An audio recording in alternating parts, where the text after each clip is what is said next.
call this hearing of the U.S. Senate Agriculture, Nutrition, and Forestry Committee to order. Welcome everyone, certainly welcome back our Secretary of the USDA, Secretary Vilsack.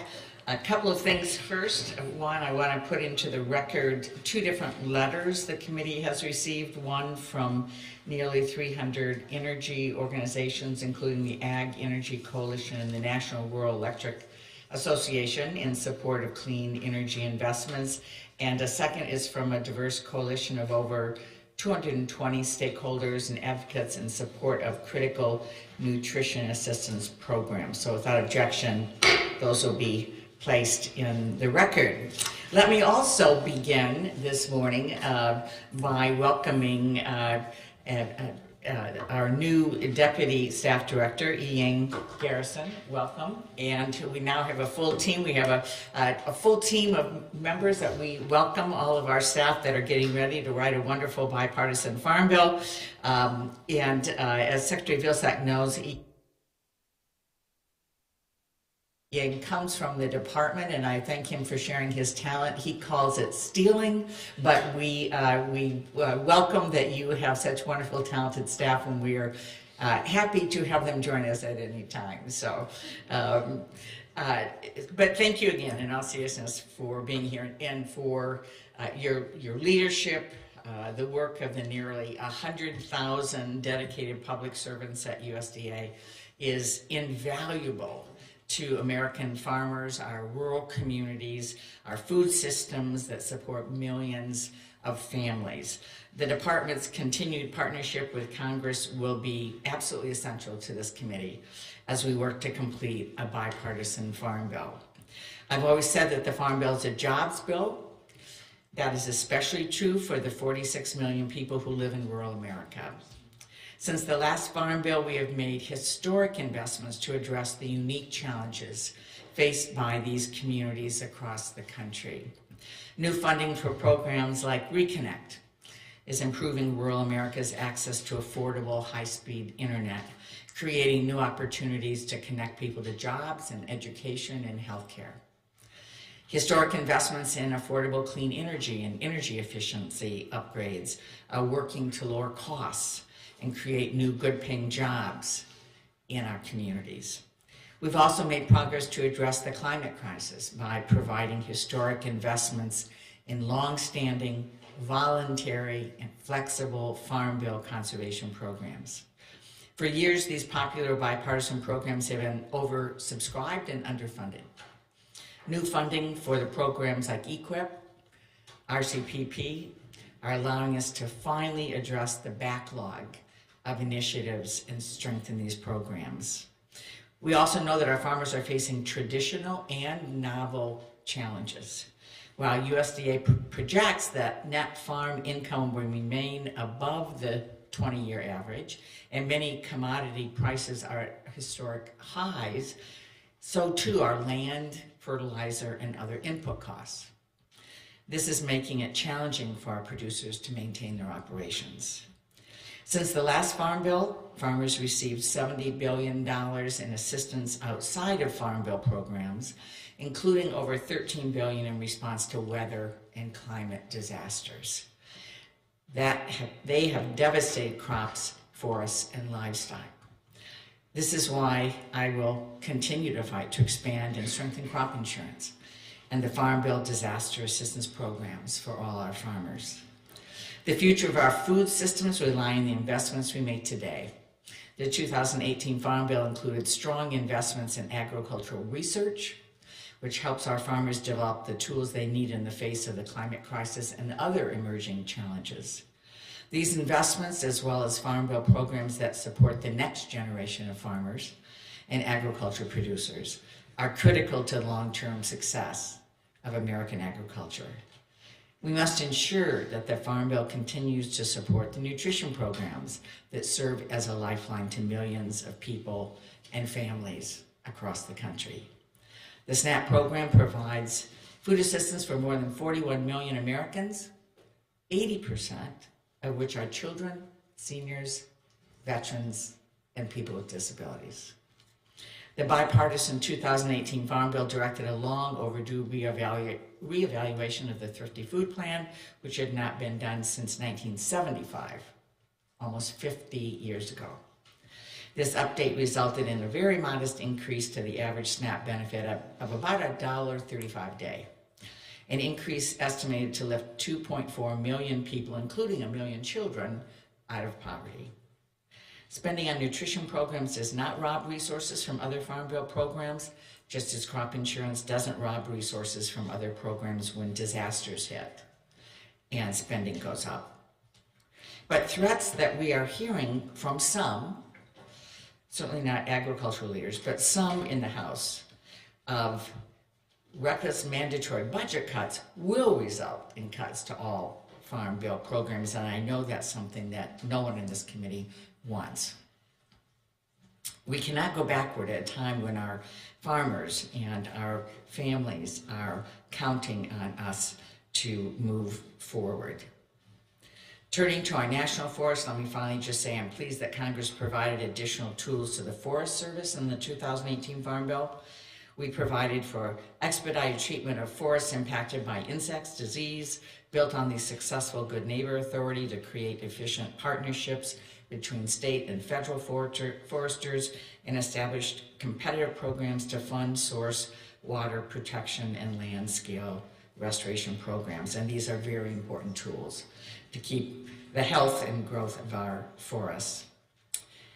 We know that only with the backing of a broad and bipartisan coalition of supporters and broad bipartisan support in Congress, we can craft a bipartisan farm bill that delivers for the American people. This is how we accomplish our shared goals of a strong agricultural economy that supports communities all across the country. We are providing these families with the tools, these communities with the tools they need to thrive. And I'm so pleased our committee works so closely together to do that. Secretary Vilsack, your leadership and partnership will be essential in the coming months. And so we welcome you again, and I turn now to my friend and ranking member, Senator Bozeman. Thank you, Madam Chair, and we're pleased that we're having this hearing today. Welcome, Secretary Vilsack, and back to the committee. We appreciate all of your hard work, not only in this Congress, but in past Congresses. I know everyone in this room has heard me say this before, but based on the last census, 53 of 75 counties in Arkansas have lost population. That is 71% of Arkansas counties.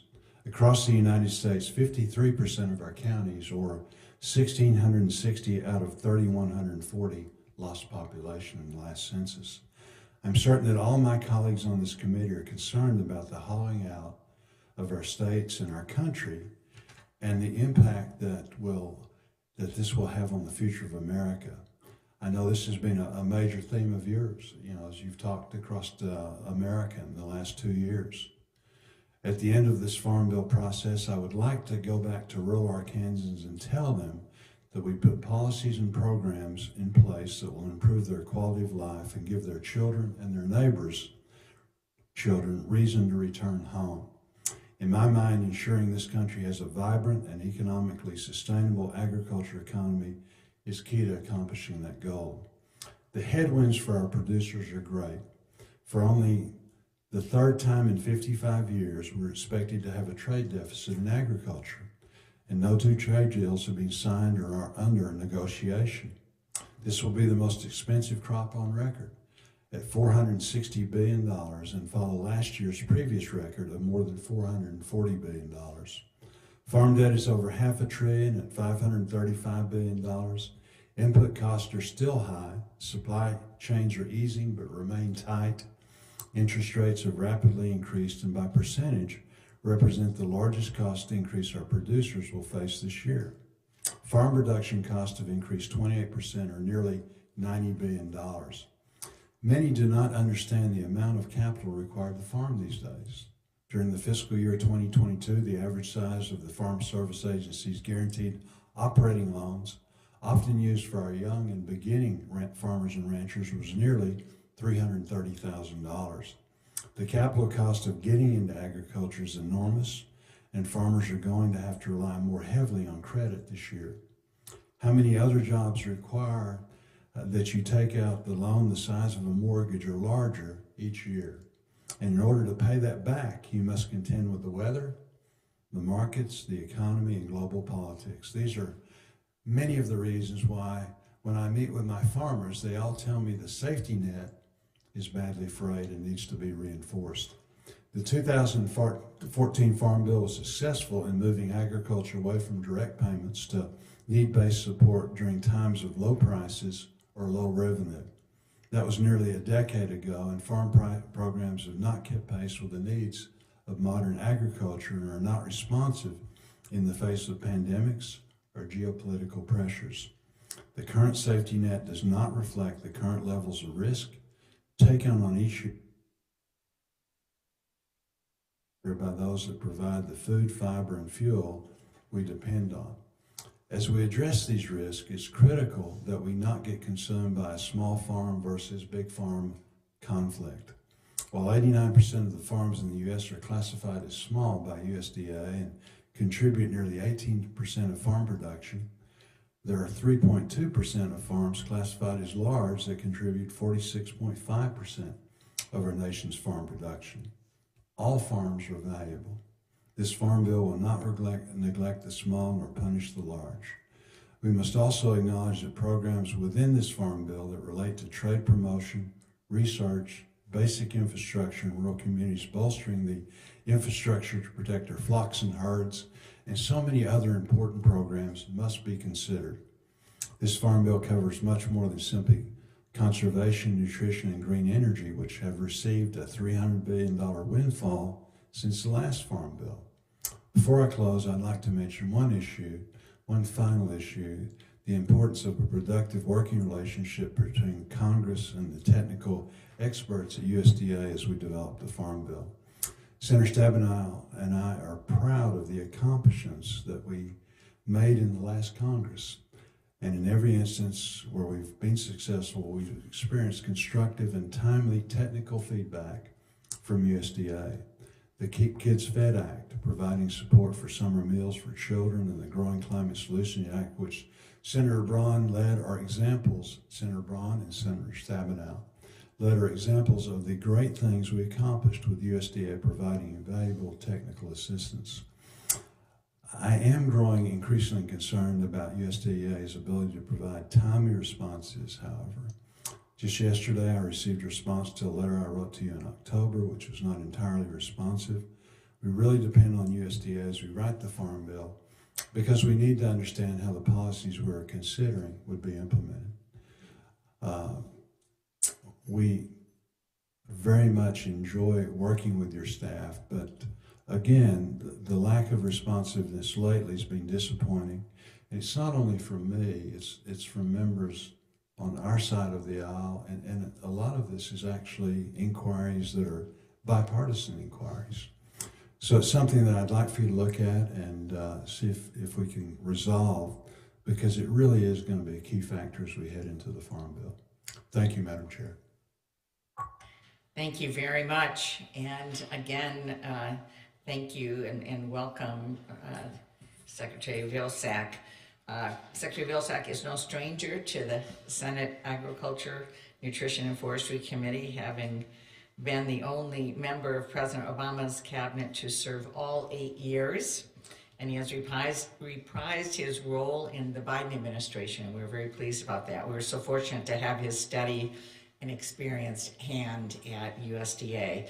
As a former governor of Iowa, a former member of the Iowa State Senate, and a former mayor of Mount Pleasant, Iowa, Secretary Vilsack, I know you know all too well the importance of the programs we're discussing here today to rural America. So welcome again, and we recognize you for your opening comments. Madam Chair, thank you very, very much. And to Ranking Member Bozeman, thank you for the opportunity to be here this morning. Look forward to the questions and dialogue with the committee. Make no mistake, you folks have a very difficult job. A very difficult job. Crafting a farm bill is not an easy task, and is particularly difficult in this day and age. I want to assure Senator Bozeman that we will provide timely and effective technical assistance. I would ask of you, Senator, and your colleagues, that when you make requests for information, that you really just simply target what you really want and not provide a laundry list of things that could be considered to be somewhat of a fishing expedition. I think that will help us be more helpful to you in providing technical assistance. I'm going to put one issue on the table for you all to consider. The last 2 years of farm income were, in fact, from a net cash income perspective, a record set of years. Never before in the history of the country have we had net farm cash income at the level we've had the last couple of years. And as the chairwoman indicated, we anticipate and expect above average net cash farm income this year, notwithstanding many of the challenges that Senator Bozeman outlined accurately. The challenge, however, is this, that nearly 50% of our farmers did not make any money at all in those record years. In fact, they lost money. Another almost 40% of our farmers made money, but the majority of money they made came from off-farm income. So in record years, nearly 90% of our producers either didn't make any money or did not make the majority of the money that they need to represent their families. Now, this is not a small versus large situation. This is a situation where 90% of our farmers need help. And I think if we are truly interested in making sure that they get help while respecting the important role that large commercial-sized operations play in providing the productivity that this country needs and the world needs, and if we're truly concerned about the hollowing out, as Senator Bozeman has indicated, he is, and I believe he is, and I am too, of rural America, the important part of America, we have got to figure out how we can create more revenue streams for farmers, particularly those small and mid-sized producers. We've got to figure out ways in which we can extend beyond the traditional role of farmers benefiting from the sale of crops and livestock to figuring out additional ways in which that farmstead can generate profit so that they have multiple streams. This is not a new issue. I brought with me the first report of the Commission of Agriculture that was published in 1863, the first year of the department's history.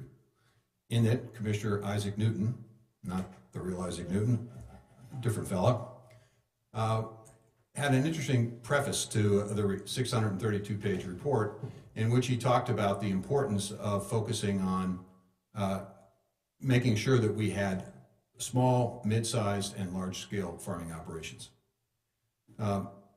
So we've had this issue since 1863. Secretary Berglund in 1979 issued a warning to all of us about the potential opportunity for exactly what we're talking about here today. So this has been with us for a while.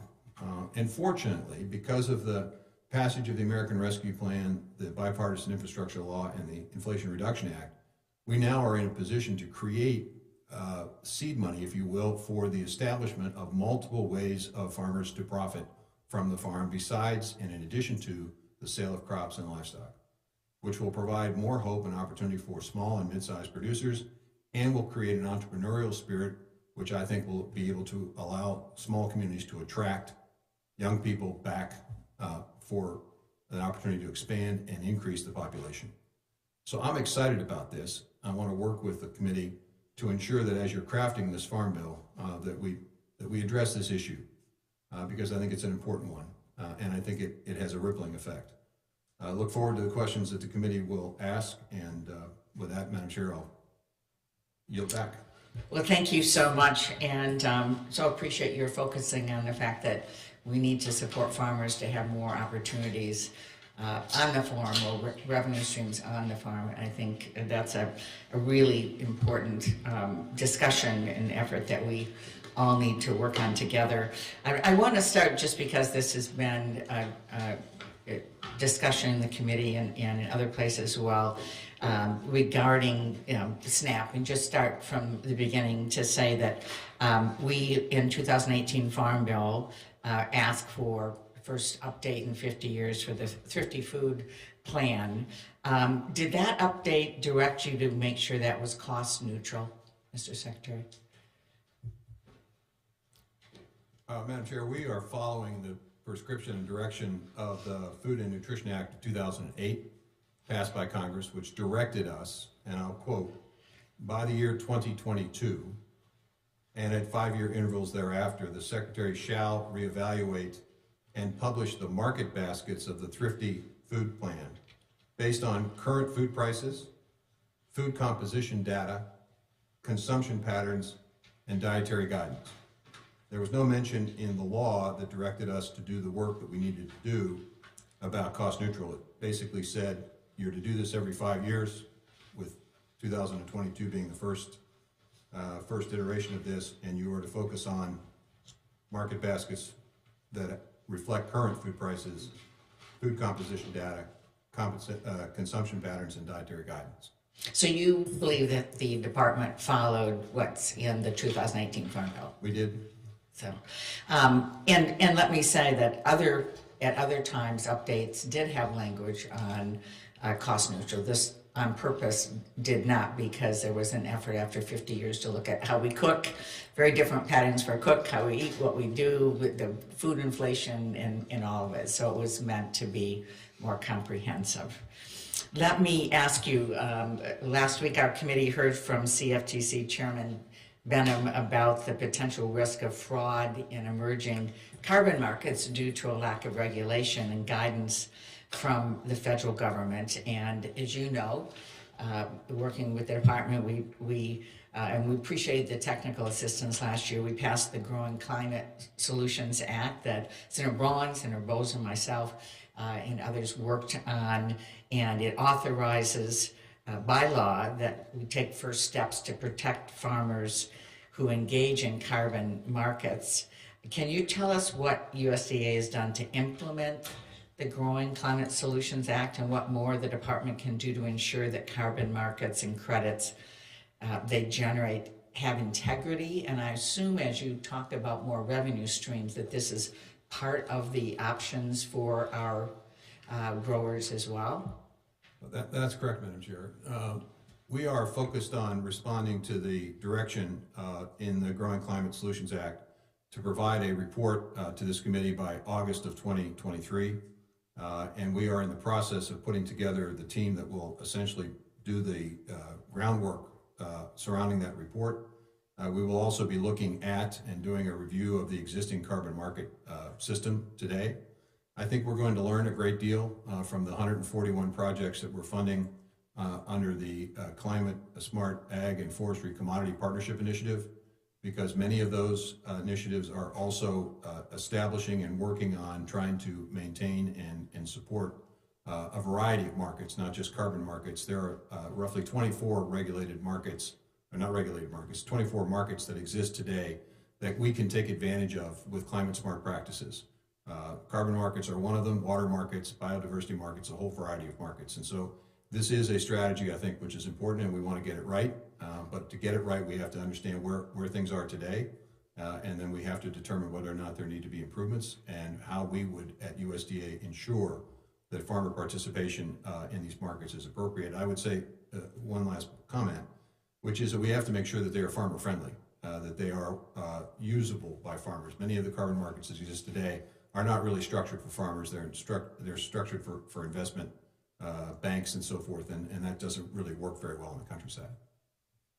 Thank you. And it's so important that we have integrity in the measurements and the processes, and so this is real. And the good news is our farmers know. I remember in the last Farm Bill, the corn growers brought us the demonstration project on healthy soil, and it's really, the farmers know that the more carbon in the soil, the healthier it is, and the healthier it is for all of us, and because that carbon's not in the atmosphere hanging around causing climate weather disasters. And so it's certainly a win-win, and we want to make sure this has integrity. Every major commodity group is involved in this partnership initiative, and we have nearly 100 universities and colleges working to make sure that we do a proper reporting, verification, measurement, monitoring of the results. Thank you. Let's talk a little bit more about local economies and supply chains. And I know that you and the department have done so much work on this, and we've seen what happened as a result of the pandemic and broken supply chains. But our small and mid-sized farmers, need new and better markets. And in Michigan, we saw how impactful programs like the meat and poultry processing expansion program were to our Michigan turkey producers, supporting their work to expand local processing capacity. How do you anticipate recent investments in the food supply chain will improve local marketing opportunities? Well, let me talk about the meat and poultry processing as an example. In addition to providing nearly 3,000 facilities assistance and help on inspection fees, we've also helped nearly 277 facilities expand market opportunities by allowing them to be able to sell across state lines, expanding their markets. We've announced 31 projects already where we're providing grant money to expand or to build new processing capacity. That's going to strengthen local and regional food systems. We are not finished. We have more work to do. You'll see more announcements over the next several months of additional projects that we're funding. You'll see a second round of resources being made available. And you'll also see a round of resources being made available for non-meat and poultry processing opportunities. So you're going to see a significant investment that we can make in strengthening the processing capacity, which creates additional markets. And this is important, particularly for small and mid-sized producers, because it creates the opportunity for them to negotiate, to have a different market opportunity, to be in a situation where there's competition for whatever it is they're growing and raising. Unfortunately, in too many parts of the country today, there's just a single market, and you've got to take the price of whatever it is on that particular day. Thank you. And as we're looking at the next Farm Bill, look forward to any suggestions you have about how we should be expanding that effort or extending the life of the programs. I certainly hear from a Michigan perspective that this is something of great interest to folks. So at this point, I'm going to turn to Senator Bozeman, indicate to the committee, I think everyone's aware we've extended the question to a 7-minute round rather than 5, so we have ample opportunity to talk to the Secretary. Senator Bozeman. Thank you, Madam Chair. Mr. Secretary, in regard to the no direction in the law with the Thrifty Food Program, I guess the problem with that is that the no direction law regarding it being revenue neutral. Yet through the technical assistance process, which USDA is intimately involved in, CBO determined that it would be revenue neutral based on the information that USDA gave them during that administration. So I understand your argument, but I just don't think it holds water. I don't think that Secretary Perdue thought that this was going to be a revenue producer of $300 billion, nor did anybody on this committee.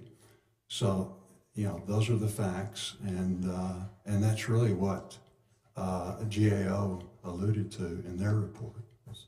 Senator, I, with all due respect, I don't think I necessarily am bound by what Secretary Perdue decided while he was Secretary. You're bound by what this committee wanted to do, what CBO wanted to do, and we're not bound by you finding loopholes to try and do things as you wish. Not a loophole, Senator. We're basically taking a look at the law that was passed by Congress directing us to take into consideration a number of factors. And one of those factors is consumption patterns, which have changed. One of those factors is current food prices, which clearly were different than they were 45 years ago. Part of it has to do with the activity of families. Part of it has to do with the mix of what families are purchasing.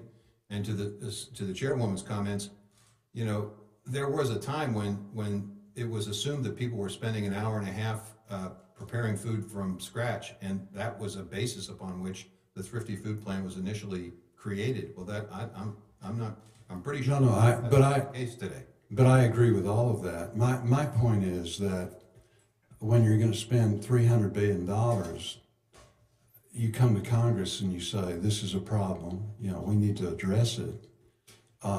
Let's work together to sort it out. So I'm not saying that it did need to be updated or necessarily that we didn't need to spend some money. But the idea that an agency can spend $300 billion without congressional direction, the entire The last bill that was the Inflation Reduction Act was only $750 billion. So this was a massive amount of money, and it wasn't done right. In regard to the comment that I made, getting technical assistance in the answer to simple questions, you all don't get to decide what is a fishing expedition. We have the right to ask questions. We've got 50 outstanding questions. We've got a bunch of technical assistance that people are trying to write bills from. And again, we simply aren't getting the information. Well, I don't think that is a fair evaluation, Senator, of the work that we've done over the last 2 years to try to be responsive to concerns that you've expressed. For example, you expressed concerns about a situation in Dumas, Arkansas, and our team has worked. And you did a wonderful job. Well, and that's an example of us willing to work with you when there is a need and an issue, and we're more than happy to provide the information that you need to craft a bill, to improve a bill, to determine whether or not provisions should be included in a bill. Well, I'll be glad to make the list of the 50. And again, it's not me, it's us. And I would say, I have to speak for themselves, but both sides are having this problem. I'd like to discuss the Climate Smart Commodities pilot program. This is something that we're hearing from producers. Can you tell us which agencies within USDA and which agencies or offices within the federal government, such as EPA or the White House's Council on Environmental Quality or any other agency, will have access to the data generated under the projects? The information that's going to be requested from the projects will be funneled through the project leader. Each of these 141 projects have a leader. Those leaders will essentially accumulate the information and will provide cumulative data. So it's not a situation where specific information on a particular farmer's farm is going to be provided or shared. But we will have cumulative information because we want to know what works and what doesn't work.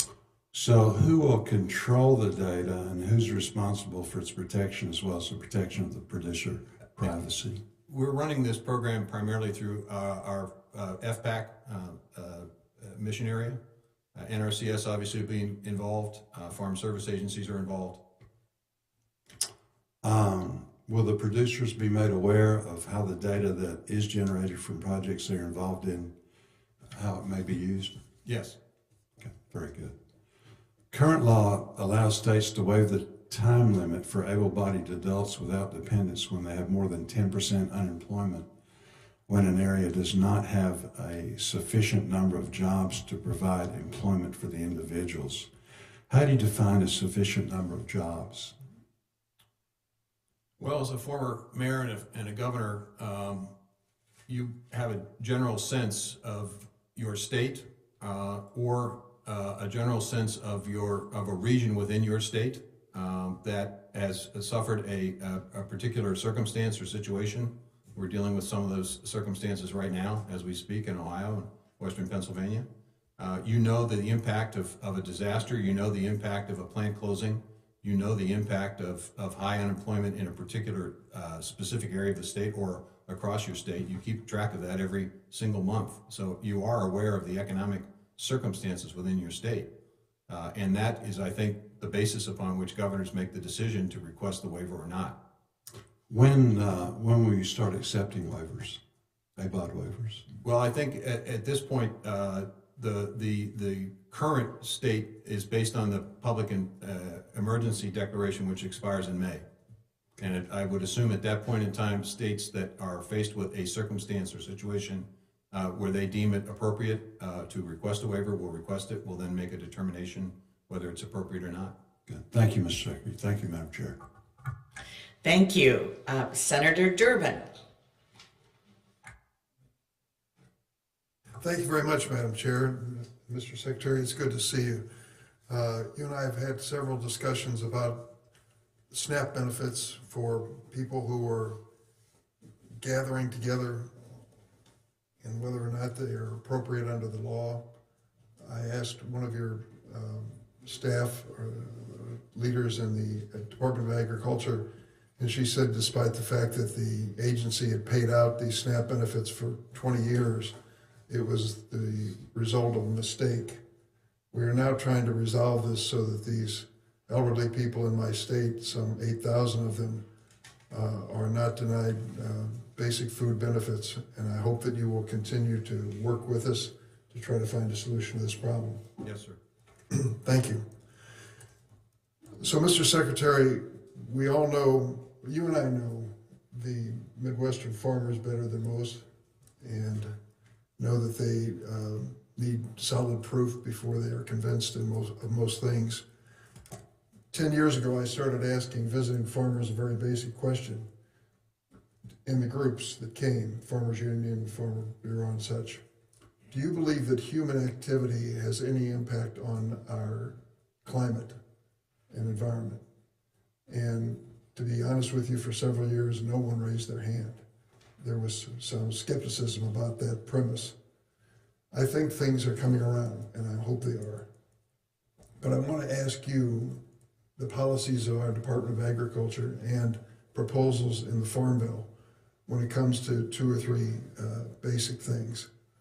One of the issues is the creation of solar farms. Farm organizations are arguing that it takes prime farmland out of production, and therefore they are opposing solar farms. We all know that that is on its face a true statement in most cases, but we also know that many other factors relate to the removal of prime farmland from production.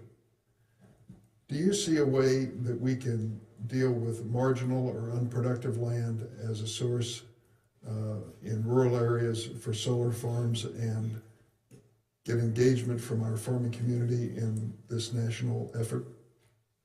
I do, Senator, and the reason I do is because of the Inflation Reduction Act and the historic amount of resources provided under the REAP program, which could create the basis upon which farms could be established. I think it is important for us to encourage the utilization of that opportunity on highly erodible land, on land that is not as productive as it needs to be or should be, and as a result can create a new revenue stream for farm families.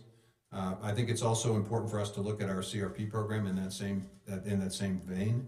I also think it's important for us to look at creative ways in which those solar farms could coexist with additional operations. I know that there are many sheep operations that essentially combine solar farms and raising of sheep. The sheep basically maintain the vegetation, and then that sheep then becomes processed for a local and regional food system. So there are ways, creative ways, to have solar farms and a livestock production facility operation, for example. I want to explore that. I also want to address one other aspect.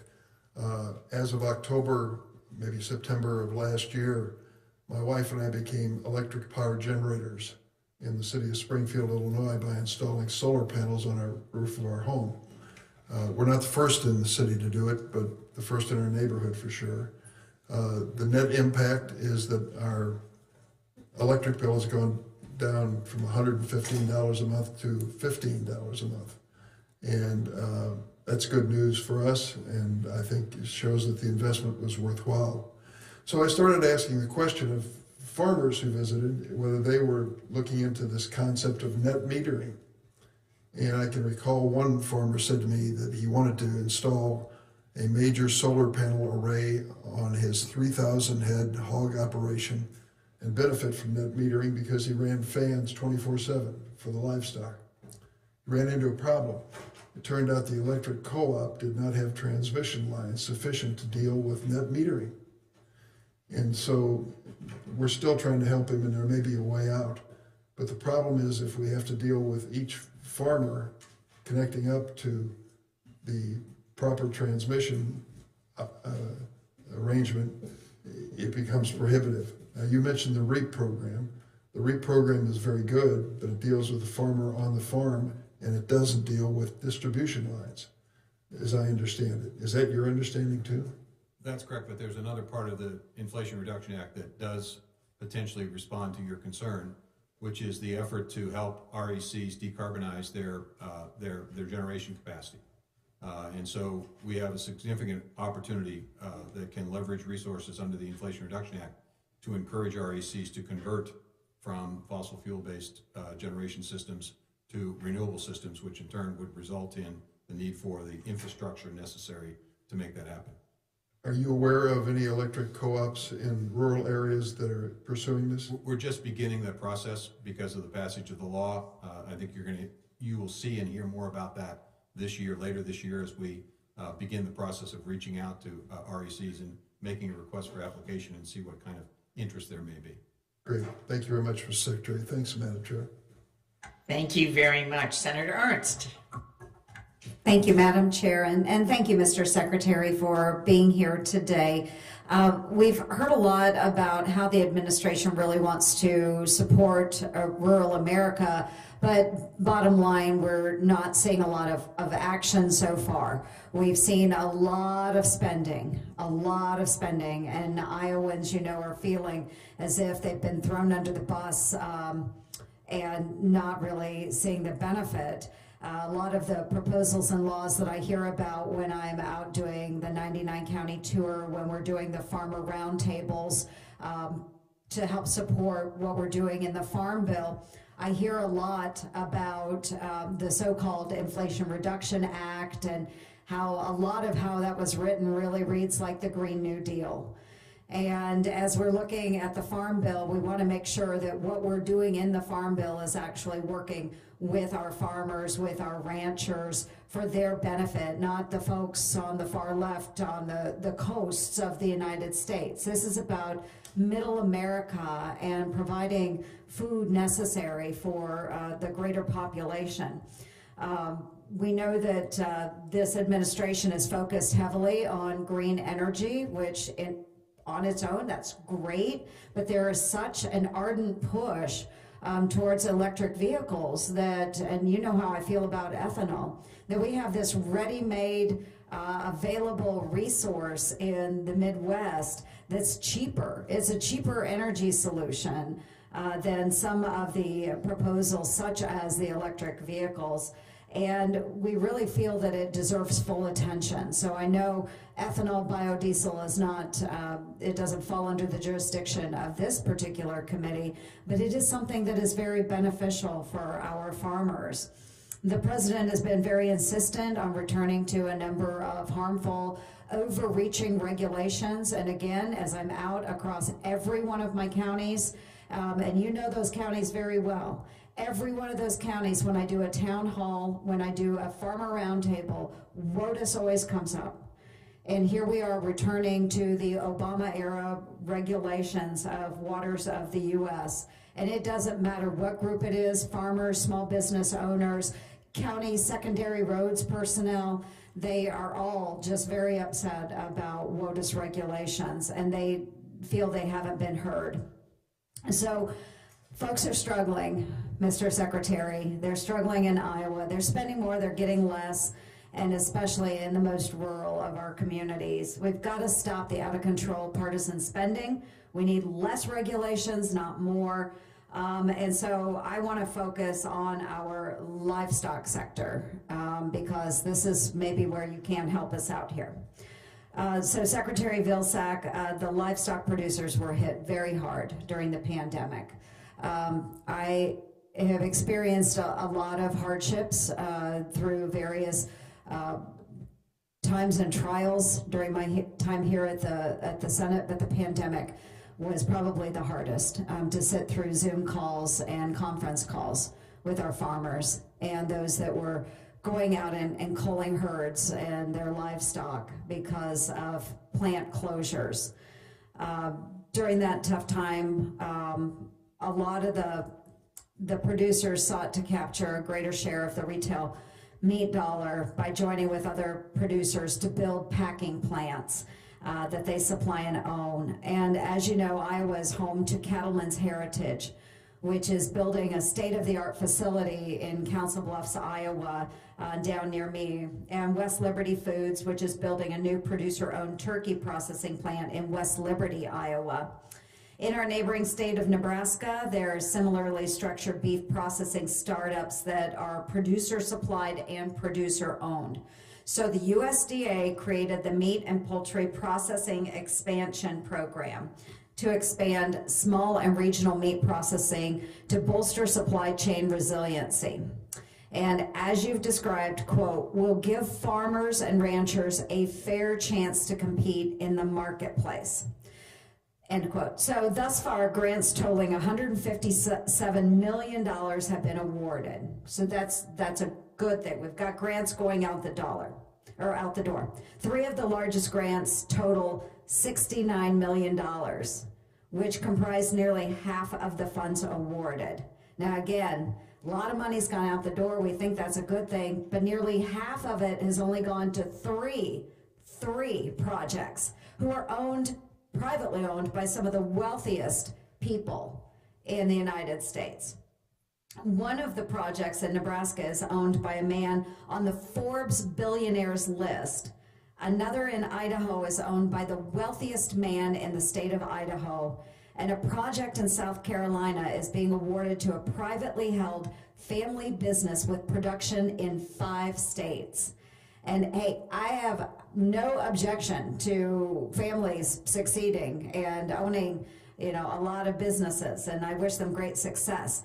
But what I find problematic is that taxpayer dollars are being doled out as free grants to billionaires, while applications from farmer-owned startups like Cattlemen's Heritage in southwest Iowa and West Liberty Foods Expansion are deemed unworthy through these grants.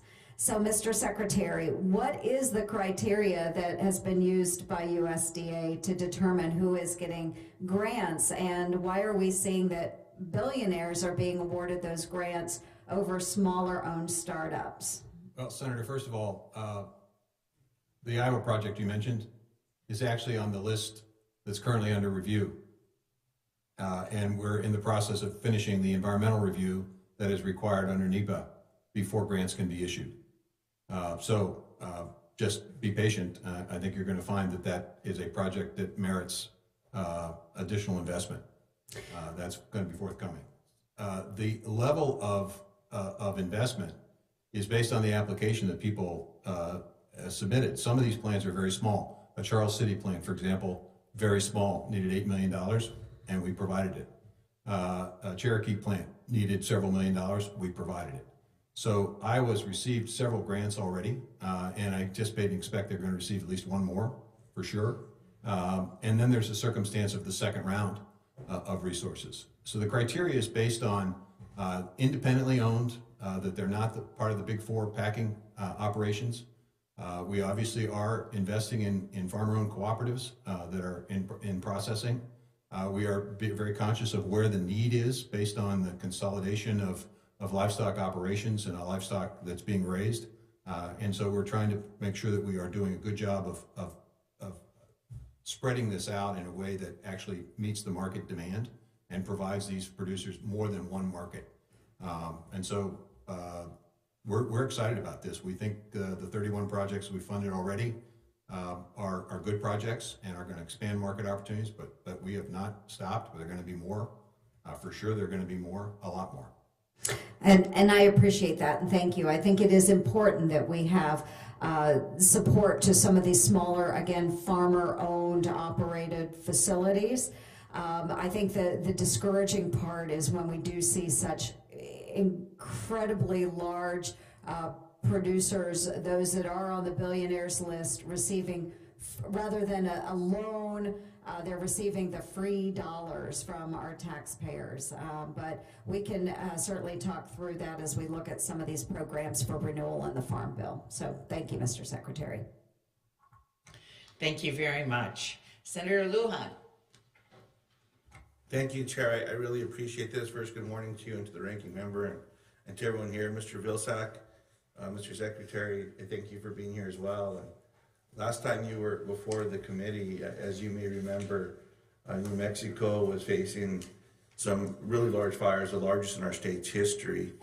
And I just want to say I appreciate your support and your help to keep in mind the families of New Mexico and the challenges that those families are facing. So thank you for that. As you would suspect, not all families have received all the support that I hope that we'll be able to work together to ensure that they benefit from. But the way that the teams are working now and the attention, I just want to recognize that. Now, Secretary Vilsack, the questions that I have are surrounding that fire. And the first one I have is, when the federal government is responsible for a disaster, like they were in this case, such as this wildfire, does the federal government have the responsibility to support the recovery? Absolutely. And can I count on your support to ensure that everyone in your department knows that getting New Mexico the resources needed to meet the needs of residents is a priority of the administration? Yes, in fact, Senator, we worked with your governor to establish a opportunity for there to be a meeting where we had multiple agencies and missionaries from USDA present that would allow an easy time for folks to fill out the applications and to figure out what potential benefits there might be and help there might be. So we continue to look for ways in which we can be helpful. I very much appreciate that. Now, last month, the USDA's Equity Commission released a 37-page report with 32 recommendations designed to advance racial equity among USDA's programs. And I applaud the initiative. In order to better implement these recommendations, accurate data matters. So I want to applaud and encourage that deep dive. Now, in March of 2022, I sent a letter to USDA asking for a breakdown for New Mexico based on gender, race, ethnicity for farmers and for programs. And earlier this year, I received a response, and the numbers concern me. They're a bit startling for me in New Mexico. And one of the reasons is this: Hispanic or Latino producers constitute about 34% of the farms back in New Mexico. Yet in 22, they received only 9.5% of guaranteed loans and 23% of direct loans. Now, this one program shows where there's room for improvement. Now, Secretary Vilsack, what is USDA planning to do to address this longstanding problem, and how can Congress support those initiatives? Senator, one of the challenges we have is getting information out about the various programs at USDA so people can apply. So we have entered into contracts with 85 separate organizations in which we're asking those organizations that have connections to communities, Hispanic communities, African American communities, et cetera, asking them to assist us and help us in getting information out to people about programs and then providing guidance for those folks in terms of how to apply. So that, I think, over the course of the next several years, our hope and belief is that we're going to see more folks walk through the door, more folks understand what they have to be able to successfully apply for resources, and more folks getting resources. Everyone in our team understands the importance of making sure that we are providing the kind of help and assistance that people need. And that's, so the cooperators is one area. The second area is NRCS, our conservation folks. Now, the first operation is the folks who do the loan programs, FSA. NRCS has a series of contracts as well with over 100 organizations to do virtually the same thing in terms of conservation and conservation investments. So we're trying to do a better job of expanding outreach. The third thing we're doing is working with Hispanic serving organizations and haikus and universities, trying to make sure that they also understand that they have an opportunity to help us with extension. So we're looking for ways in which we can provide assistance. We've just recently hired a series of liaisons to work with a number of those universities to be able to provide more extension services. So there's a massive outreach effort right now. I appreciate that. Mr. Secretary, along those lines, my office has invited USDA to participate in some educational sessions, and your team has been very open, and those sessions have been welcomed by farmers and families across New Mexico. So I appreciate that, and I'll make sure we are doing more along those lines as well to partner with you and get that word out and see what we can do to also do our part to increase application. We've also simplified the application process. It was, I think, 29 pages. It's now 13. Still probably too long, but better than 29. Well, and as you clearly know, that was one of the challenges with some of the programs out there. There was one that we worked on together here for help with the acequias for the irrigation programs. And the first application, when I went to visit this, the Acequias in Mora, New Mexico, one of the communities that was hit by the fire, one of the folks came in with boxes of paperwork, and they said, we can't do this again. And USDA responded, and we're working to streamline that. And I know that progress has been made in each of the farm bills, and the chair helped me quite a bit when I was in the House to get some support to them. So look forward to working with you more in that space. Language is also an issue. Yeah. The report that you mentioned, it's the first major report that was published both in English and Spanish. I very much appreciate that. Madam Chair, I do have some questions in the area of SNAP. I just want to emphasize that in New Mexico, about 40% of the SNAP beneficiaries are children, and they don't get a say over how much folks are making and whatnot. And I think we all agree that kids that are going to school with something in their belly is a good thing, or when they're there and they're more attentive. And I certainly hope that we can come together as a body, as a family here, to make sure that we're working in that regards. But it's also a program that benefits rural producers. And the more that we can do that and concentrate on kids and work on making us more, creating more certainty for farmers, especially in rural parts of the country, I think that's a winner for all of us. So I know it'll be a discussion, but I certainly hope that we find some common ground there. The last piece that I wanted to touch on, Mr. Secretary, as time runs out here, and I think I'll just mention it, is the work that's being done, and Senator Bennett is really leading these efforts. Senator Hickenlooper has worked on some working groups here, but especially in the area of drought and what must be done in Western states as well as we look at this. And I certainly look to being part of that conversation, but working with Senator Bennett however I can as he's continuing to lead the charge. But just know he's not alone, and there's going to be more and more members that are going to be pushing with him. Madam Chair, can I just 30 seconds on this? Yes. Yeah. We just issued the Water in the West Working Lands document at USDA, which is going to drive our efforts in terms of drought in the West. We've identified 6 major challenges that producers face, everything from forecasting to more precision utilization of irrigation, and 13 different strategies that we're going to provide resources. Again, the Inflation Reduction Act and the conservation resources that are in that act can help fund that. And so we're interested, and we've also recently announced $25 million towards the Water Smart initiative that the Department of Interior has in terms of drought. So there is a specific focus on drought coming out of the USDA. Thank you very much. Senator Marshall. Thank you, Madam Chair, and welcome back to the Ag Committee, Mr. Secretary.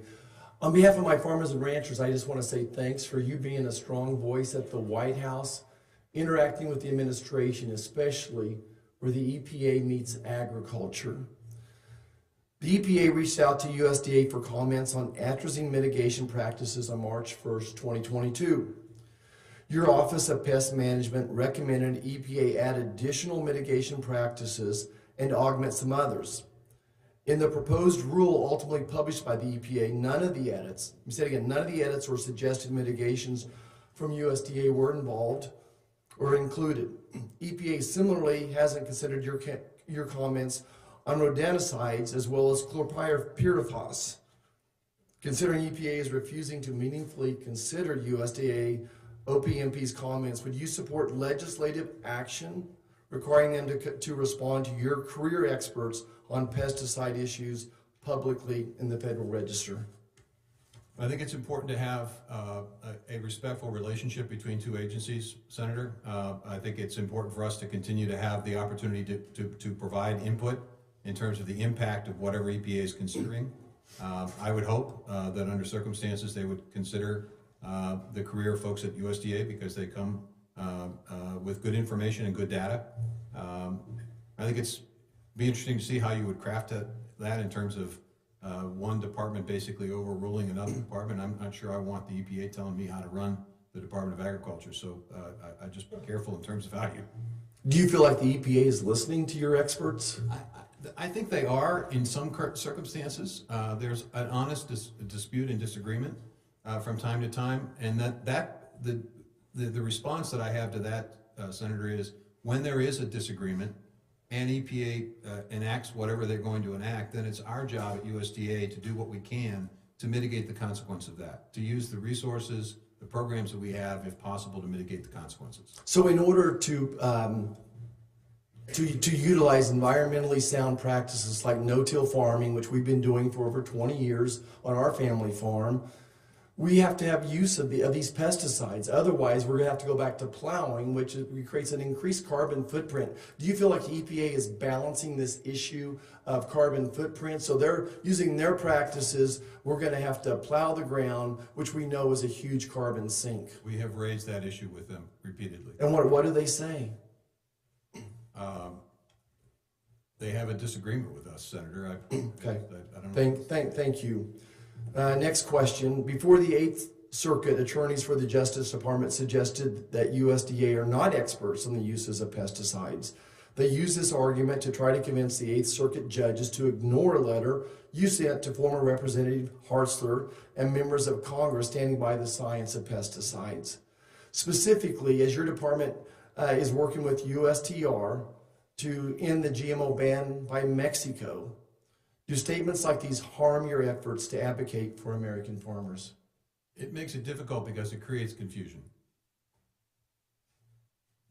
Appreciate that. Next question is about the CCC discretionary fund. About a year ago, we sent a letter to the GEO with our farmers' concerns. These are not my concerns. These are my farmers' concerns about the way the USDA has been using the CCC. Well, I'm still waiting on the response. I'm worried that the Farm Bill negotiations will be hindered, especially if you believe that the USDA can use the CCC for programs that we ultimately decide not to include in the Farm Bill. How can we be confident in negotiating in good faith if USDA continues to create programs without congressional approval under CCC discretionary fund use? Well, to be clear, Senator, we don't create programs without making sure that they fall within the direction that Congress has provided in creating the CCC. For example, when we did the partnership initiative, it is focused on creating market opportunities, which is clearly within the purview of the CCC as established by Congress. So we're not working outside the bounds of what you all have created and directed CCC to do. And I'll tell you, it is a incredibly wonderful tool to respond to things like a need for fertilizer, the need for us to expand production of fertilizer here in the U.S. CCC is giving us the opportunity to create resources that will allow us to be more self-reliant on fertilizer and hopefully over time reduce the cost of that to producers. So we're very careful to stay with, there are two issues here. We're very careful to stay within the statutory language that authorizes the CCC expenditures, and we never, ever, ever put at risk the Farm Bill programs that require CCC funding. So certainly, again, we agree on the same goals. We certainly believe that fertilizer costs are a huge input problem right now. The number one driver of that is the cost of energy. But certainly, our farmers and ranchers feel like how you're using the CCC is outside of the law.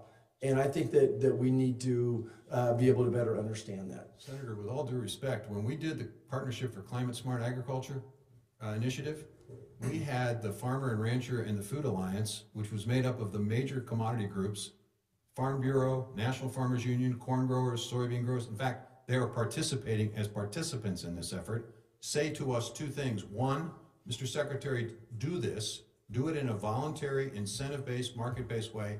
And two, Mr. Secretary, fund it through the CCC. These are the major farm organizations telling us how to fund this. I appreciate that. Last one is on trade. Yesterday, the Senate confirmed a new ambassador to India. We're lacking strong trade agreements with India, EU, and the UK right now. And this administration's not asked Congress for a new TPA, Trade Promotion Authority, as well. What concrete steps have you taken or do you intend to take to convince the administration to open up new markets for American agriculture, especially when your department is predicting a record agriculture trade deficit? Well, to be clear, the last 2 years we've had record exports in agriculture. And I think it's important because of commodity prices, but go ahead. Well, nevertheless, they're records. Yeah. And the challenge, I think, is to build trust in this country in trade. Agriculture, farmers understand the importance of trade because of historic surpluses. They understand it, they appreciate it, but that's not true of all industries and not all parts of the country. There are folks who believe that trade is not. So do you have any concrete steps that you can let us know what's happening on the trade side of agriculture? There's the framework, the Indo-Pacific framework. There are negotiations with the EU on a variety of SBS issues. There's the issue involving Canada and trying to make sure that they live up to the USMCA with dairy. There's the issue in Mexico in terms of the ability to assure that biotech corn can be used. There are tariff reductions in Vietnam that resulted in more pork sales. There are additional issues in Central American countries where we have created additional opportunities. There's a whole variety of things going on in the trade front that don't necessarily require free trade agreements, but they do require breaking down barriers. They do require restoring trust. They do require saying when we have a trade agreement, we're going to enforce it. And that's precisely what we're doing with the USMCA. Yeah. Thank you, Mr. Secretary, and I yield back, Madam Chair. Thank you. Thank you very much, Senator Bennett. Thank you, Mr. Secretary. It's good to see you again. Thanks for coming back. It won't surprise you to know that I'm going to start with drought, our 1,200-year drought in the Rocky Mountain West. We reintroduced our bill to protect our watersheds and do what needs to be done with our national forests, the Protect the West Act this week. But I was very pleased that we were able to work together to include $10 billion when you combine the money in the infrastructure bill and in the Inflation Reduction Act for pre-fire mitigation, for forest health, for all of that. That's a big chunk of money. It's an unprecedented amount of money. It's a lot less than the $60 billion that we've spent the last 5 years fighting fires in the West. But as you know, and I know you know this, it's a much cheaper way of dealing with the issue that we're confronting. I wonder if you could just give the committee an update about how you guys are thinking about spending that money, getting it on the landscape, and making sure we make the most of what Congress has appropriated. The first thing that we needed to do, Senator, was to identify where the most significant fire shed risk was in the West, and we have identified that in 21 priority landscapes, 250 fire sheds within those landscapes, roughly 45 million acres all told. We are in the process of investing nearly $1 billion over the next couple of years in 134 of those 250 fire sheds in an effort to try to mitigate and reduce the risk of catastrophic fire, which is a serious issue. So there is resource being spent there. There's also a resource being spent in helping communities become more resilient to fire adaptive communities. That is also part of what we're doing. And finally, we're working to reforest. We have a fairly significant and pretty aggressive goal of doing hundreds of thousands of more acres of reforestation, and that project is also being funded because of what you all did on the Replant Act. So there's a variety of activities going on. Thank you, Mr. Secretary. Look forward to staying in touch on all that. As the chair knows, like everybody else in this committee, I've had Farm Bill listening session after Farm Bill listening session. I think we've had 26 in Colorado so far, and we're headed to a record because people are really interested. And I want to thank you for coming out to Talbot Farms in Palisade for one of those early on. And there in that conversation with our producers, you know, you heard something I hear everywhere I go, you know, which are concerns about programs like EQIP and CRP and USDA Rural Development Community Facilities, the fact that they're exceedingly burdensome in many respects for Coloradans to access, slow to access, and sometimes it has to do with understaffing, sometimes it just has to do with the bureaucracy not getting back. And we've had this conversation before. You are fortunate, I think, and the country's fortunate to have you in this job a second time. And I just want to hear a little bit about what you're doing to make the place a little more customer friendly than it's been historically, and what we can expect to see coming forward. When I came back to this job, there were 6,500 fewer people working at USDA than before. So first and foremost, it's amazing. That's an amazing fact. And the morale was very, very low. And so it was necessary for us to rebuild morale, and it was also necessary for us to rebuild the workforce. We are doing that. We are hiring more people in NRCS. We're hiring more people in the Farm Service Agency. We're hiring more people in rural development. we have made an effort through the budget to be able to hire more folks. It is a challenge. It is a challenge because our compensation system now today is not competitive. It is very difficult to keep people in some of these jobs. The private sector attracts them once they get a little training. And so it's not only recruiting people, it's also retaining people. But we're hiring more people, and that makes a difference. We're also looking at ways to simplify the application process. I mentioned the farm service folks simplifying the loan application. NRCS is doing the same thing with reference to the applications necessary to access these programs. The additional funding that you're providing under the Inflation Reduction Act is a big, big opportunity for us. We're going to continue to hire more people, and we're going to continue to put those resources to work. We know we have a backlog of needed conservation programs. This is going to allow us to address that backlog and allow us to target these resources in ways that will help drought-stricken areas, help advance climate-smart practices, improve soil health, all of that. So it's a concerted effort on our part to expand workforce. And finally, looking at ways in which we can leverage our resources by, and I mentioned this to Senator Lujan earlier, the importance of having outreach efforts beyond NRCS, having over 100 organizations helping us get the word out about existing programs at NRCS, how folks can access those programs, and guiding them through the process. And so that should also encourage and increase participation and increase our ability to leverage those resources. I think with your leadership, we really have a chance to make a dent in this, and anything that we can do to help support that effort, we want to do. I don't know how long I'll be in this job. I have no idea, but I'd love to be able to go home and have a Farm Bill listening session where people are saying, we're actually seeing improvements on the ground because of what we're doing together here. The last issue I had, you mentioned CRP. I actually don't have a question about CRP except to observe that we feel like the prices for CRP in the heart of what was the Dust Bowl in Colorado don't make a lot of sense. I've raised that over and over again here, but I did want to mention CREP it also, because in the 2016-18, when the last Farm Bill, I secured a provision to allow for dryland farming in the Conservation Reserve Enhancement Program, CREP. Since then, we've been working to secure a secretarial waiver, and I know you're well aware of this issue. This is critical for Colorado's Republican River Water Conservation District to meet its compact alliance. I'm sorry that Senator Marshall has left, because I know he knows how important this is between Kansas and Nebraska, and more important for all states facing dwindling water resources to maintain the production flexibility that we need while still conserving water. And I wonder if you could commit, Mr. Secretary, to approving a waiver for dryland farming in the CREP program and ensure that rural rates are not so low that it discourages program participation. We are actually working on the project in your state specifically. The challenge is and we've doubled the rates that would normally be paid for a CREP, and so we are trying to adjust those rates in a way that is feasible and could be applied not just to one particular project, but to CREPs throughout the region. Okay. Thank you.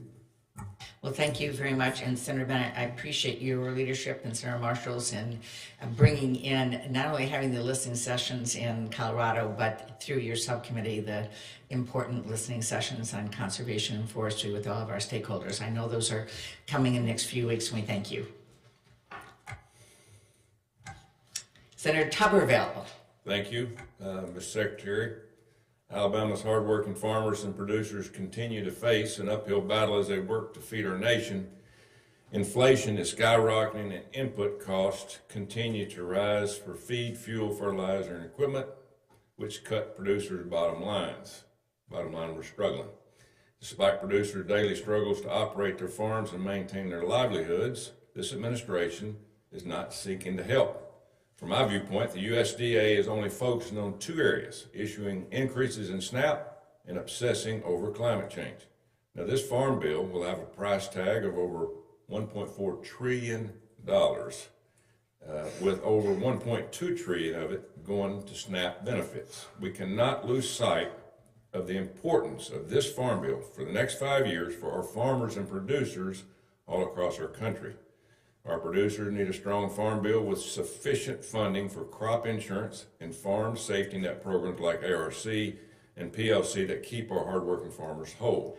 We must ensure each producer remains in charge of what operations occur within their own farmland and forest land.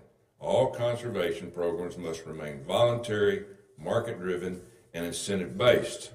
So, Mr. Secretary, in Alabama, 55 of our 57 counties are considered rural, and many of those lack access to sufficient broadband internet. Broadband access is crucial to stimulating economic growth, providing new opportunities in and ensuring our rural communities are not left behind. The Reconnect program has been a successful tool to deploy broadband to rural areas.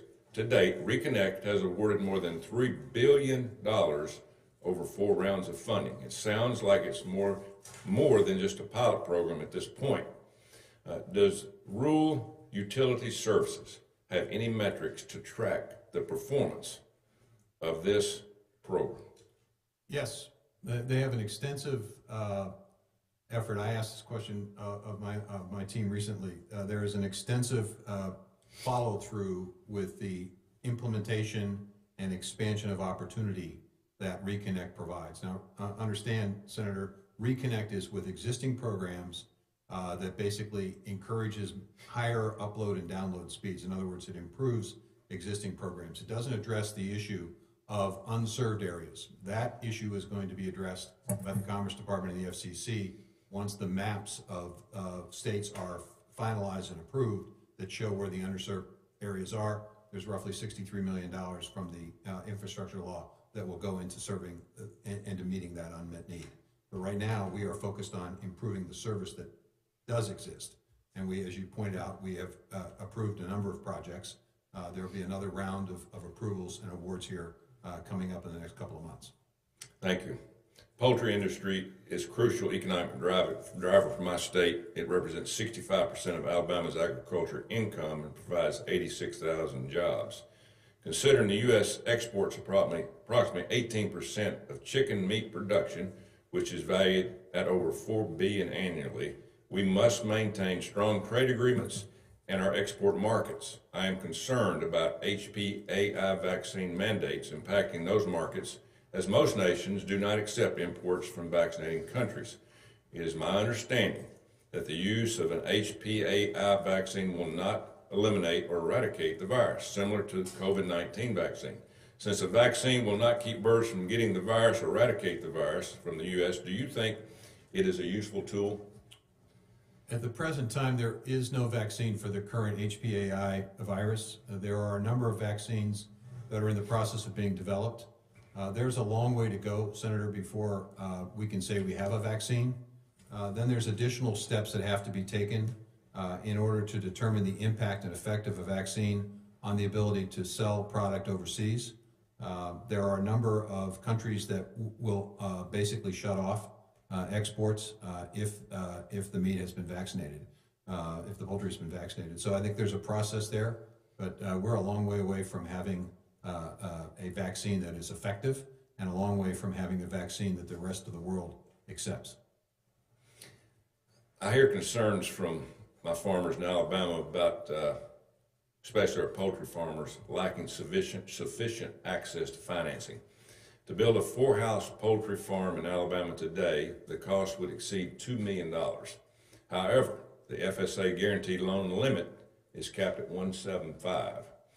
This presents a significant problem for our young farmers and people who want to get into poultry. Do you think we should increase the cap for guaranteed loan size? Well, I think it's important to provide the department with as much flexibility as possible to try to meet the need as it evolves, not only in this area, but very specifically in the disaster area. I know it's not part of your question, but I think it's important for us to have enough flexibility to be able to use disaster programs creatively when we're faced with a mega drought or faced with circumstances that weren't anticipated when you all passed a farm bill. Do you have a limit in that you would? I don't, but I'll tell you what, we'll let us think about that and we'll get back to you. Thank you, because we're struggling. You know, with The problem with the limit is that there's, eventually you get to a point where the limit is, Oh, I understand. Yeah. Inflation, right? well, it's inflation, but it's also the cost of the size of operations. I mean, there's a multitude of factors, and our focus, frankly, is on making sure that when you make that expenditure, that you got a fair shake with your integrator, so that the rug isn't pulled out from under you, which is why we're looking at the Packers and Stockyard Act. I was disappointed here that, we, in the U.S., our trade deficit is $14.5 billion in agriculture last year. And I believe we need to support our producers in opening new markets, and we talked about that earlier. I understand that because of changes made to the Export Credit Guarantee Program, our ag exporters are using that program less. In light of this, what is the USDA doing to ensure our producers have the ability and access to financing options to export their products? Actually, if you're talking about the GSM 102 program, we actually did adjust those limits. We were under a restriction based on a resolution of a case involving Brazil and its retaliation against the U.S. in a cotton case. But we recently amended that program to comply with the Nairobi protocols, which provides greater access. And that program is actually being used, I believe it's actually being used more than it was before, but we can check on that. Yeah, one quick question. President Biden said in the State of the Union that we're going to be done with fossil fuels in 10 years. My farmers are asking me, are we going to start getting tax credits for farm equipment? Manufacturers going to start getting tax credits for making a non-fossil fuel machine? We don't need to start thinking about that 8 years from now. We need to start thinking about that now. What's your thoughts on that? Well, I'm interested in making sure that we have resources available to farmers, and that machinery that is available is not just available to folks who have large-scale production systems. I was pretty struck by the work that's now being done to try to miniaturize some of this farm equipment. I think we're going to continue to have a need for farm equipment that operates in a way that farmers can use it. I'm not sure that we're not going to see the end of combustion engines for a while. I mean, with all due respect, I just don't think that's going to happen. And I don't remember him saying that in the State of the Union address, but maybe he did. Maybe I just wasn't paying attention. I heard it. I was sitting pretty close. I heard it. Thank you, Mr. Secretary. Thank you, Madam. Thank you very much. Senator Booker.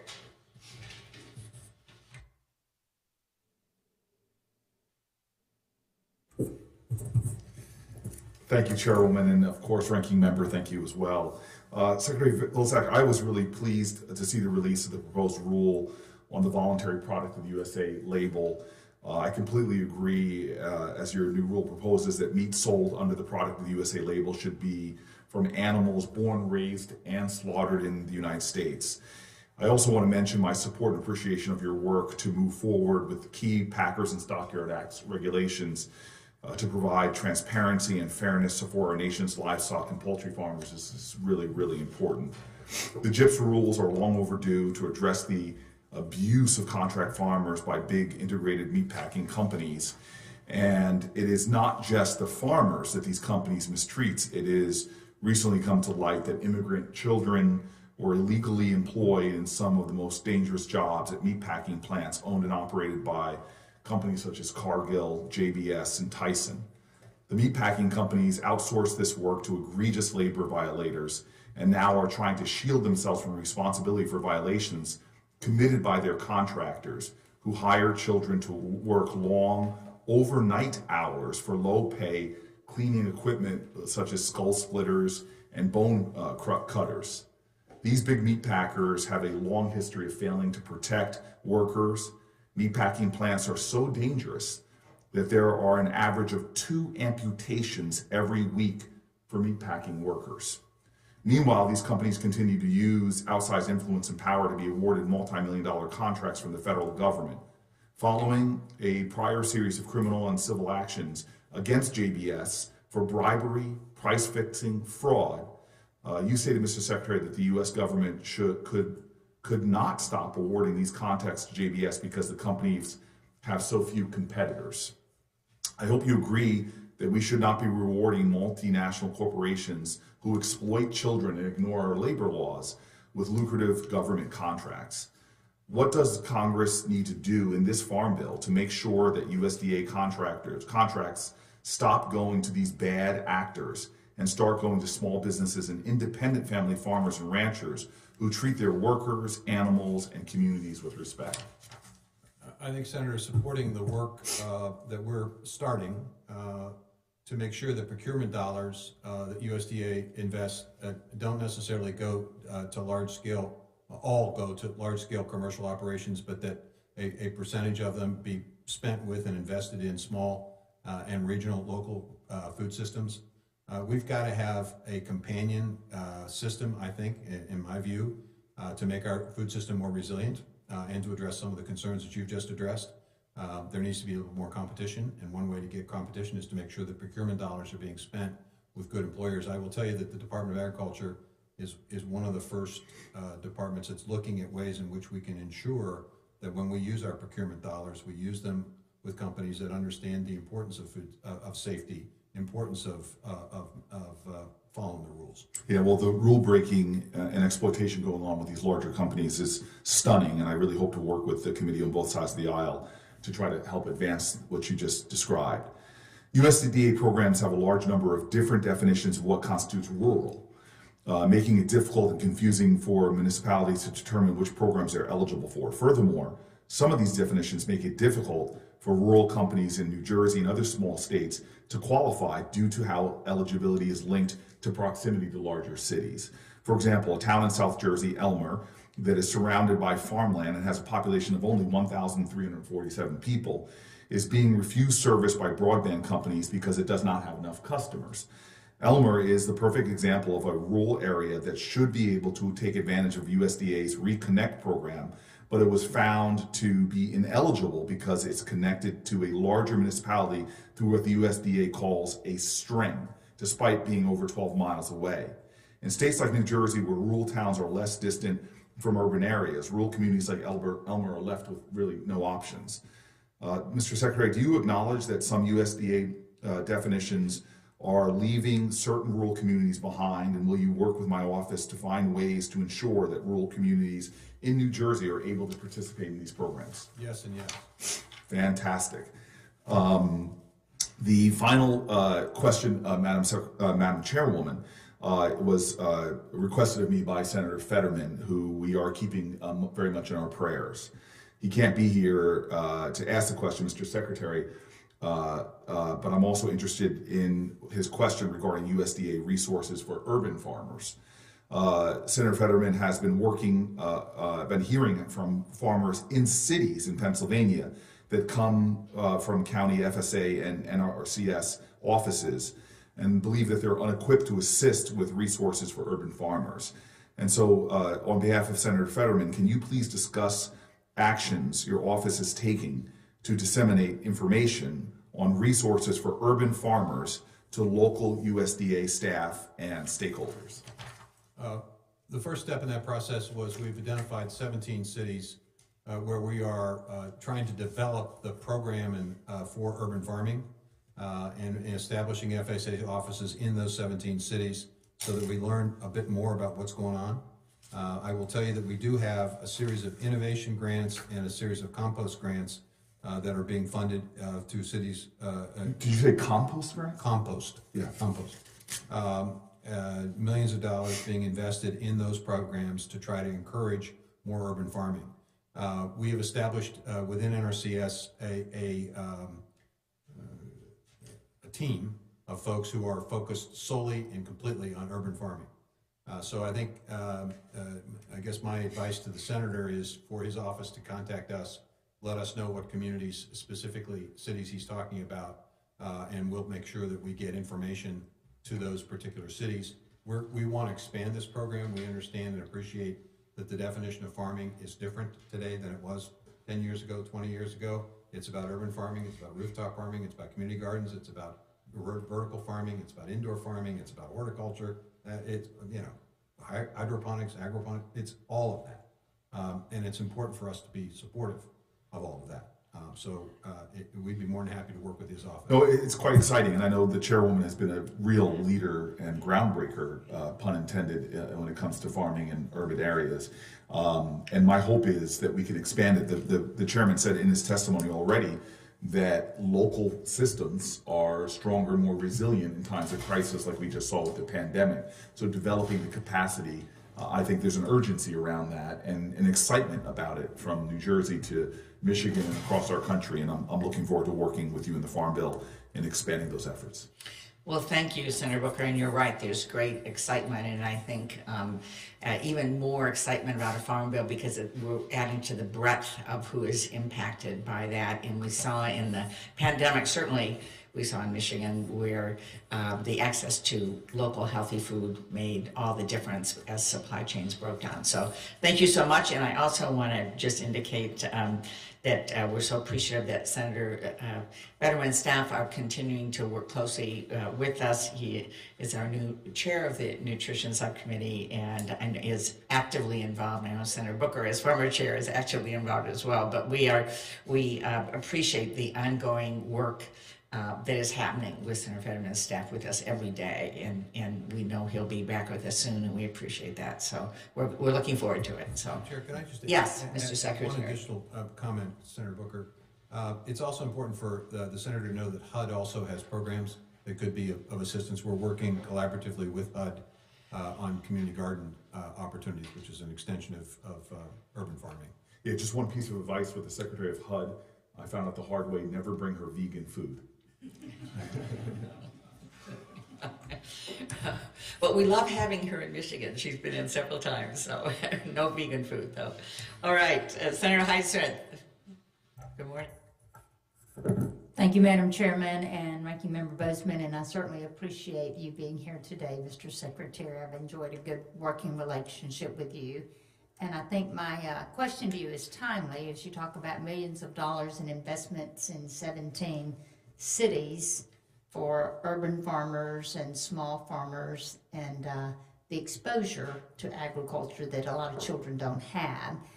And Mississippi's home, we have 34,700 farms in Mississippi, and we're large in land, but we're small in population. We're less than 3 million people. So our number one industry in Mississippi is agriculture. We have a lot of small farms, but we have a lot of larger family farms as well, and that are very, very critical. And this administration has repeatedly emphasized its desire to help small and organic farmers and hobby farmers, which you also indicated in your testimony. And this is a good thing. I am glad you're doing that. I have a deep respect for anyone who is raising crops because it's truly hard work. And I have respect for all farmers who do that on all sizes. But we simply cannot feed the masses without these large conventional farms. You know, it's so valuable for children who don't have the exposure. But when you walk down the cereal aisle of your grocery store, and I do all of my shopping for my family, and when you walk down the flour aisle and the rice aisle, you know, you realize our job is to feed this country and to feed this world, and what would happen if there was a shortage there, and you know, if we did stop production, how that would truly impact this country much more than a lot of other pandemics.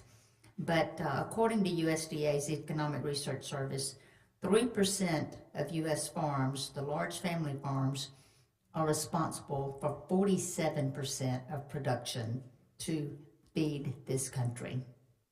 Larger operations, they allow farmers to capitalize on the benefits of economies of size and the efficiencies as they work to feed and clothe this world. And they are the primary reason America is home to the most efficient and sustainable agricultural production system this world has ever known.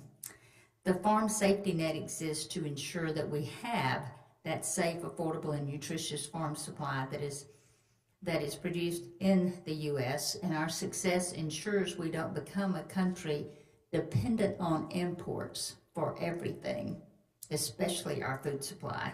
The Farm Safety Net consists of programs that provide economic viability not only to the producers, but also the rural communities they live in and support. So I truly do support the smaller hobby urban things, but we can't lose focus on we're here to feed this country and the tremendous challenge that is. And as we look to the next farm bill, what assurances can you give us that USDA will act according to the intent of Congress when administrating farm safety net programs? And I know this is a tremendously delicate balance that you have there, but my concern is truly feeding the masses. So the farms, what's the intent of Congress, and when administrating the farm safety net programs, what is your goals and objectives there? Our goal, simply stated, is to keep people on the farm. If they're suffering a circumstance or a disaster that results in their inability to continue farming, that's why you've got a safety net, is to basically allow them and ensure that they can stay on the farm. I want to be very clear about this, Senator. When we talk about the 90% of the farms that didn't make money or didn't make enough to the majority of their money came from off-farm income, we're talking about farms that sold less than $1 million. The farms you're talking about, the large commercial-sized farms, sold more than $1 million. I don't think it's an either-or circumstance, and I don't think anybody should phrase it or discuss it in the context of either-or. I think we need both. We clearly need production. There's no question about that, and we're going to continue to have incredibly large, efficient, effective operations. But if you're also genuinely concerned, as I am, about the erosion of rural America, you're going to want to keep people on the farm. No doubt. Okay, and if it's 100 acres or 1,000 acres, I want to keep people on the farm. So when you ask, what is our intent? What is the philosophy? The philosophy is very simple. That those safety nets are designed to keep people on the farm and to keep them farming so they can do what every farmer that I know wants to do, which is to pass it on to the next generation.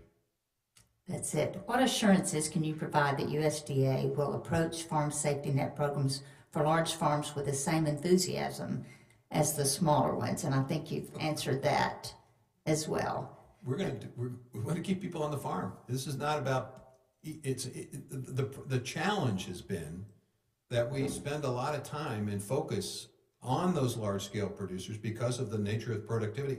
We established back in the 1970s, we sent the message to farms, be productive. We changed the circumstances. Earl Butz said, fence row to fence row. And boy, did American farmers do that. They became extraordinarily productive. The problem is that as you become more productive, the cost of that productivity is pretty significant. Those machines that allow you to farm thousands of acres are very large and very expensive. So the problem is that farms continue to get larger and larger and larger, okay, which squeezes out the small and mid-sized farming operation, which is what populates the rural communities, which supports the school, the hospital, the Main Street businesses. So the challenge for us is, how do you do both? How do you create a circumstance in a farm bill that basically says, yeah, we've got to help those big guys. No problem with that. But don't forget about the rest of them, the 90% that are struggling every single year. Even in a record year, they're struggling. So that's my goal, is to try to figure out, how do we do both?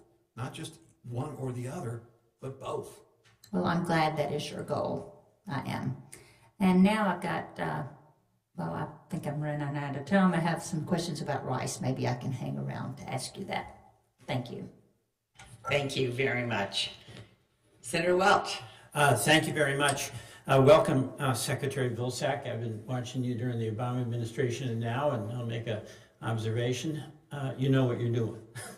I appreciate that. Second, I send greetings from Senator Leahy, who worked with you for so many years and a long-standing member of this committee.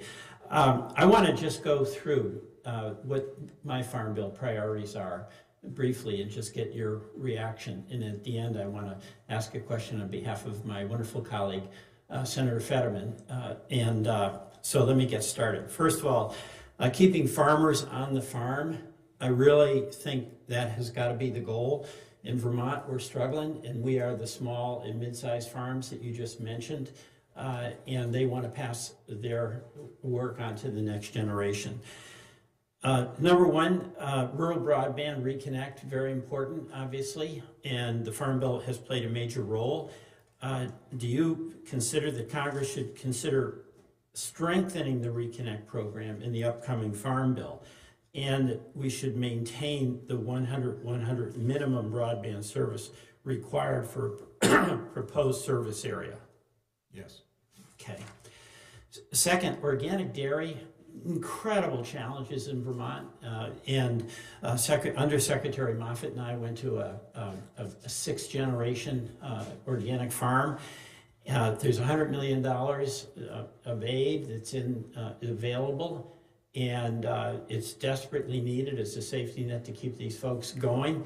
When we had our meeting, an organic farmer in the valley asked the right question: where's the money? Where's the money? The money is in the process, we're in the process of streamlining the application.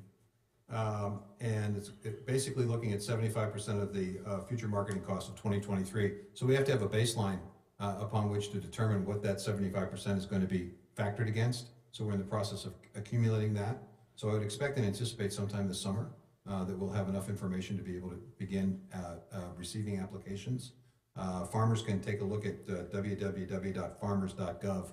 That's where all the information about this particular program will be. Okay, I'll just try to convey the sense of urgency that these farmers had, and I know you know it, but I don't know that they have that much time, seriously. So I know you got to go through your procedures, but the Vermont legislature was actually considering trying to supplement or fill in until the money arrived. So the clock is ticking here for these folks. So anything that we can do to speed that up, they really need the help. In addition, we also provided additional support under the Market Volatility Assistance Program to dairy producers, and we also put resources behind the Dairy Innovation Center in Vermont. So we are putting resources there to provide help and assistance to get folks onto the... All right, I may be a little bit of a pest because there's such an existential reality, but I appreciate that. Next is energy efficiency. The rural energy savings program has been very, very helpful to many rural families, making their homes more efficient. And the question is, can we get more? There's a lot of funds available that are going to really help farmers and small businesses in rural communities cut down on their energy bills. Would more outreach and technical assistance under our ESP help the program reach more of our rural communities, and would providing grants to entities that are helping administer loans broaden the reach of the program? We're looking for ways in which we can leverage our workforce. So anything that leverages that workforce, that gets information out to people who need the program to be able to apply to the program, we would be supportive of. So local operations in Vermont that may be able to facilitate might be able to work with your department? It's similar to what we're doing with NRCS and our FSA offices in terms of extending the reach of those offices. Okay. Forestry, important to a lot of us.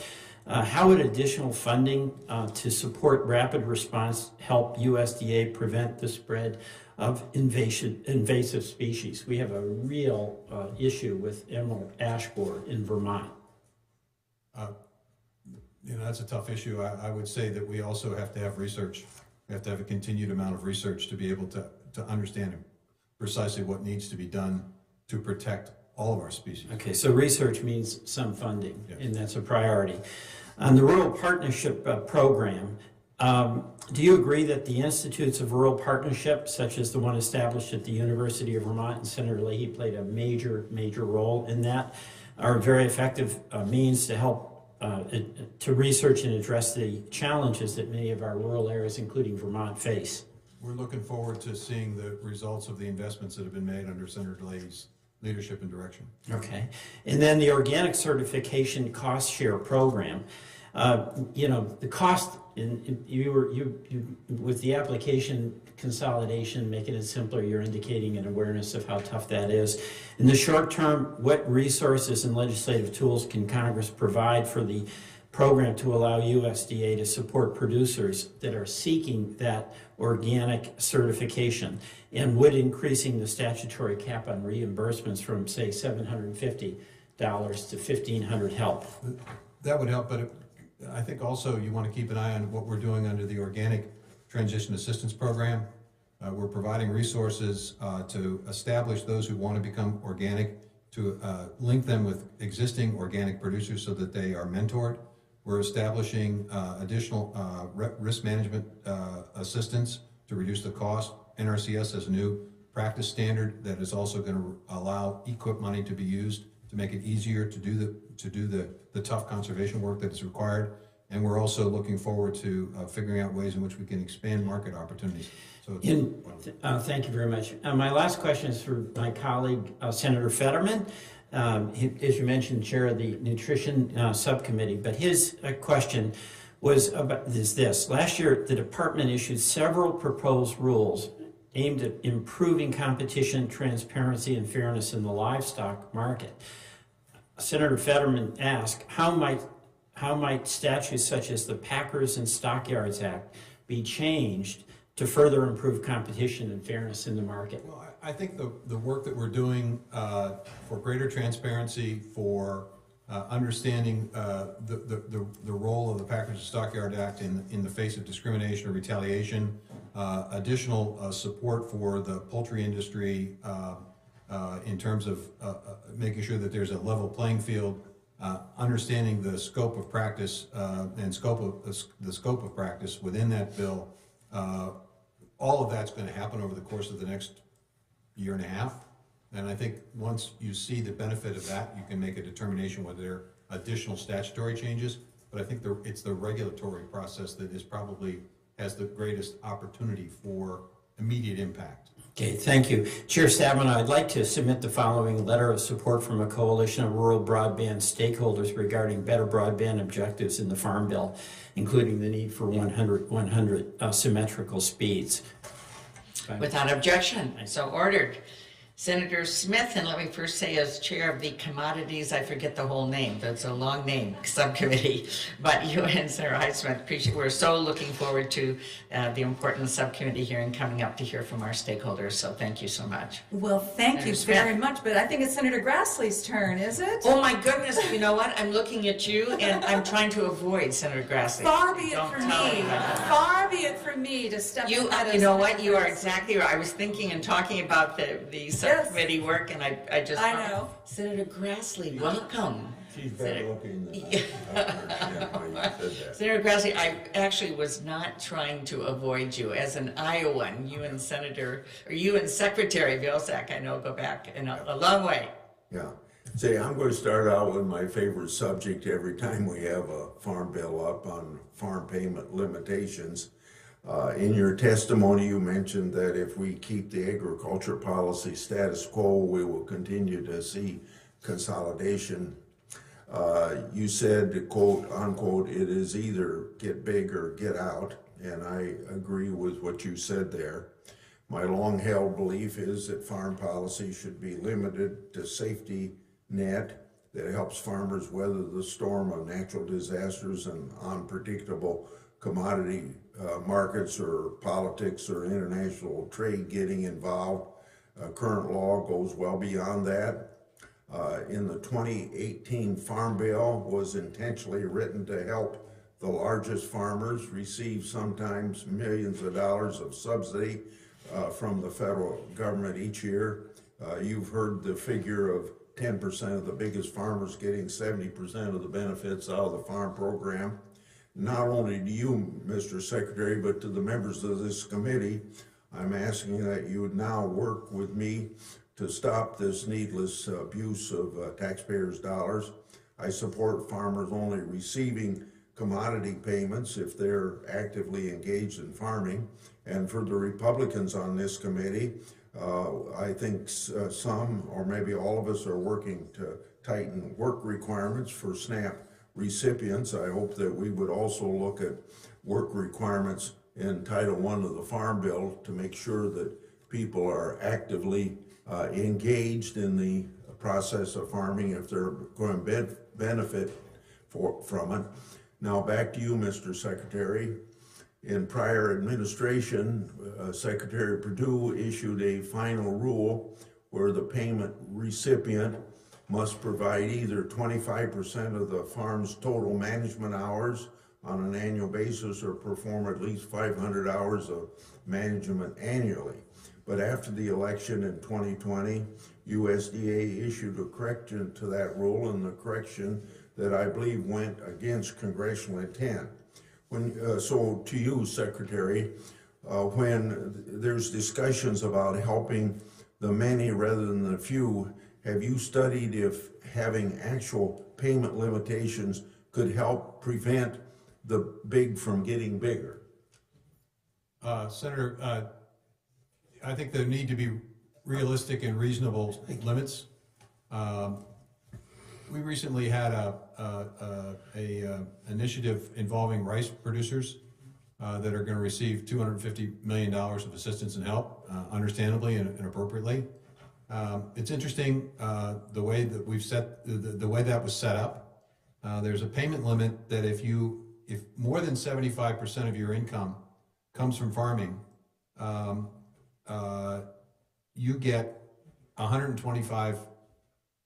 I got to make sure I get this right. No, if less than 75% of your income comes from farming, you get $125,000. If more than 75% of your income comes from farming, you get $250,000. Now, when you take a look at the way in which 90% of farmers are, most of them are not making the majority of their money from farming. So the small and mid-sized producer doesn't get as much help as a larger producer. And I understand large producers have significant capital expenditures, but it's interesting that the structure of that particular program, it makes it more difficult for the small and mid-sized guy to get the kind of help that they need to stay in business. So as you look at these payment limits, we really need to understand and figure out, how do we do this in a way that recognizes the capital contribution of large producers, but at the same time understands and appreciates that they may be in a better position to withstand a shock than the small and mid-sized person who's just on the edge every single year. It's tough. My last question along that line is it philosophically possible for you and or the administration to work with us to try to find some payment limitations so that we're helping the medium and small sized farmers as opposed to subsidizing the big farmers, the big farmers to get bigger? The key here, I think, Senator, is to figure out ways in which we can help those small and mid-sized producers in a meaningful way. I think not only is it safety net, but it's also market development. I think we have to create more income opportunities for those producers. I don't think that they are necessarily going to be able to compete successfully in a commodity-based market. If that's the only option they have, they've got to have other ways to make money from that farming operation in order for them to stay in business. Okay. Now, I think you already had a question from another member about the Commodity Credit Corporation. Before I ask this, have to be my last question. I probably need to confess that when President Trump did some what I consider misuse of the Commodity Credit Corporation, I didn't ask any questions about it at that time. But when Congress is discussing Farm Bill reauthorizations, we have to work together in a bipartisan manner to create new programs and then work through the appropriation process to get them funded. However, since 2017, the USDA, through the Commodity Credit Corporation, has spent $65 billion in spending on priority set at the discretion of the department and not Congress. That means that Congress has elected representatives of the American taxpayer, did not go through the painstaking back and forth and compromising on how these programs will operate and how much or how little the program should need. So it's my belief that the USDA's discretionary use of CCC undercuts this committee Farm Bill process. This Farm Bill will not be a success unless Congress takes back our responsibilities of setting the nation's farm program. So are you in a process of creating any new programs through the Commodity Credit Corporation while Congress is negotiating the farm bills? In other words, I guess I'm asking you to look ahead maybe 6 to 9 months while we're working on this bill. Well, I think there's always the utilization of the CCC to assist food banks that are challenged in order to meet the increased demand for food for struggling families. That sometimes is a way in which the CCC fund is used. There are times when we obviously use it for things like the fertilizer initiative, where we're trying to help farmers get lower cost inputs. I will say, Senator, you used a $63 billion number. I would imagine that nearly 90% of that number came from the Trump administration. Yeah. And so what we've done with that resource, the biggest decision we made was reference to the Climate Smart Partnership Initiative. And I will remind you that farm groups, major farm groups, virtually every commodity group wanted this program to be set up and basically outlined how it should be set up, which we followed to a T, and then they said fund it through the CCC. And we did it within the context of the law. This is not when you say discretionary, it's not like I can invent something. I got to stay within the context and the language of the CCC charter, and we've done that. And we will continue to do that. And the difference between the way we're doing this and the way the Trump administration, we will never put at risk the farm bill programs. That's what happened before. They basically drained the account, and then you all had to fill it back up again. We're never going to do that. Ever going to do that. That is not what we're going to do. We're going to be judicious about this. We're going to stay within the charter, and we're never going to put those farm programs at risk. You heard me confess that I did raise the same issue with the previous administration. Thank you, Madam Chairman. Thank you very much. And Senator Smith, unfortunately now you have been bumped. And so Senator Brown will be next. Thank you, Madam Chair. And Senator Klobuchar, thank you for ceding your time. I mean, delaying, not ceding, delaying Senator Smith, sorry. And I like looking at Secretary Vilsack because just to his left, I see the new portrait of our chair. So how cool is that? And Secretary Vilsack, thank you for being here many times over the last 15 years or so.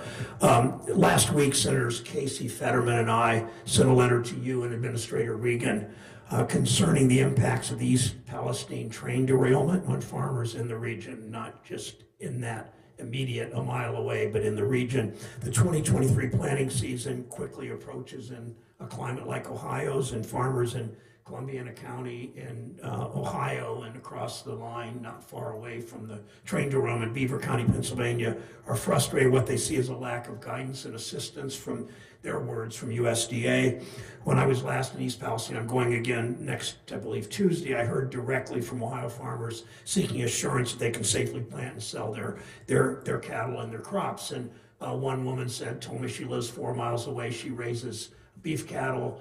She has regular customers who are now calling her, that people who buy a side of beef from her, and they're saying, is it safe? And she really doesn't know, and these customers probably will look elsewhere just because of the uncertainty. Those farmers, more than anything, want certainty. Will you commit to working with us to expand testing to include a larger geographic area and include testing for dioxins and other chemicals in milk and beef cattle, understanding that the cost of that should be, and we're not going to allow them off the hook, will be paid by Norfolk Southern. We'll be happy to do that, Senator. We want to be helpful. I will say that USDA sees its role in this particular circumstance as supporting the farmers, but also supporting EPA in terms of being able to figure out precisely where, how, and what needs to be done to reassure folks that they can continue to farm and continue to market their products. Thank you, and you've been helpful, and we will continue on that. So much of it's rebuilding trust, not just actually making things safer, of course. USDA disaster assistance programs are generally ill-equipped to address these environmental disasters that were never really conceived of in places like East Palestine. What type of reforms need to be made to your disaster programs to ensure that all of USDA, including rural development, including the Farm Service Agency, can respond to the next human-made crisis, if you will? Senator, as smart as the individual and collective members of this committee are, you will never, ever be able to figure out every possible disaster, to be able to fashion a disaster program that fits circumstances all the time, which is why I'm encouraging you to think about flexibility, and also the fact that as disasters strike, they have regional differences as well. The reality is the impact of a particular disaster in one area of the country may be fundamentally different than in another area. So to the extent that you can provide flexibility and allow us to have the capacity to respond to a disaster regardless of its design or cause or structure, that would be helpful. Well, and I hope we in the new Farm Bill can address this and grant that flexibility, because that's really important. Just to give you an example, when you established the WIP program and so forth, nobody anticipated that you'd have a winter storm of the magnitude that we had in the Dakotas. And so we had to kind of look at the language of that and try to figure out, are winter storms included in the language or not? Because we wanted to get help to folks. I mean, so it's just really difficult to be specific as you would like it to be, in order to cover anything and everything that can happen. Well, and I can guarantee if this body and doesn't stand up to the railroad lobby, there will be many more train derailments. Ohio's had 4 in the last 6 months, including a significant one with 200 plus cars after East Palestine. Last question, Secretary Vilsack, the Banking and Housing Committee, which Senator Smith sits on with me, oversees the Rural Housing Service. In our housing hearings, we hear time and again that rural communities, as much as the rest of the country, maybe even more, struggle with the shortage of affordable housing, both to rent and to own, making it hard to attract new businesses or give the next generation of local families a place they can afford. We hear many homeowners just can't afford the repairs to make old houses safe, older houses. How important is it we take steps to preserve and create affordable housing opportunities in rural communities, and how can the Rural Housing Service help us do that? Well, I'll just give you one example. You mentioned rental units. We fund multifamily rental apartment complexes. When we provide them subsidies and provide them assistance, we ask them to basically guarantee a certain percentage of their units being subsidized. When they pay off the mortgage, those subsidy units go away, which means the families that have been living in those units, they have no place to go. So you create a voucher program that gives them the ability to move. The problem is the voucher program is funded for roughly 30 projects coming offline, when now, because of the nature of the way things were, we're seeing 70, 80 facilities coming off. So we're basically creating a very significant shortage of rental assistant units in the rural areas. So that's just one example of what we need to do. We need to figure out ways in which we can decouple the notion of the subsidy and the rental assistance and the mortgage, so that we have greater capacity to make sure those units stay in existence, so that people have a decent place to live at an affordable cost. Thank you, Secretary. Madam Chair, thank you. Thank you very much. I'm going to turn the gavel to Senator Bozeman for a moment and go vote. The vote has started. I'm going to be coming right back. But in the meantime, Senator Bryant. Thank you, Madam Chair. The baseline 2018 last Farm Bill was $867 billion over 10 years. The new baseline is about $1.43 trillion over 10 years. Being an ex-governor of a state, are you concerned in terms of our total financial health? When I looked at the president's recent budget that shows us $51 trillion in debt in 10 years, and to where we are getting into uncharted territory. Historically, regardless of the tax rate, we generally average around 17.5% to 18% of our GDP in what we can raise in revenues through the federal government. Occasionally it has spiked to 19 to 20, sometimes it's lower. And we're now taking total spending up to close to 25% of GDP. Is that something that worries you? And I think it would be something where the ag program, which is kind of chump change when you look at 1.43 trillion over 10 years, 140 billion. But do you think we're in a sound trajectory so that ag and all the other things that we depend on here in the federal government, will it be there in a way that is going to be sustainable in the long run with all this borrowing and spending, which is now built into the new budget? Senator, I'm sure you and I are probably going to disagree on this a bit. I think the president's right when he says it's important for this country to rebuild the middle class from the bottom up and the middle out. And that's going to require some investment. It's going to require an investment in a transformed economy. I think agriculture has a role to play in that. I think the president is right in terms of looking at his budget, where he's proposing deficit reduction with the understanding that those who are doing extremely well in this economy ought to be paying their fair share. You and I would probably disagree about that. I think it's important for us. By the way, I don't disagree with that. Okay, well. I would believe everybody should pay their fair share. I'm just saying that even if you give all of that, it still bridges the gap on borrowed money. Are you comfortable, like I'm very uncomfortable with, borrowing this from future generations? I mean, we already do, and we've now structuralized it since 2000 to where I don't know that that's sustainable. You can't do it anywhere else. Sooner or later, it impacts even programs like ag that need a healthy federal government. Well, yeah, I think if you take a look at some of the investments that are being made, particularly in infrastructure, I mean, how else can you finance infrastructure? I mean, that's how businesses finance. Well, you'd have to do what you did as a governor. You're going to have to find ways, like every other place does, to where you don't spend so much money in other areas. Unless you're saying that everything we do here is absolutely needed, and it'd be like asking your kids at Thanksgiving, will you lend me some money for something I want to do, and maybe the grandkids as well. That's about what we're doing as a country. If you want to know what my biggest beef is about this place, yeah. It's this.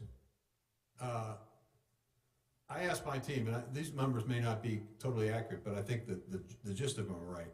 I asked my team of the discretionary budget, non-defense, because I understand that that's a kind of we can't touch defense, we can't cut defense. That ought to be on the table too. We waste just as much money there as we do through the rest of the government. But not all of your colleagues believe that. And I'd agree. All right, so I asked the question, how much has that increased? How much has that budget increased over the last 10 years or so?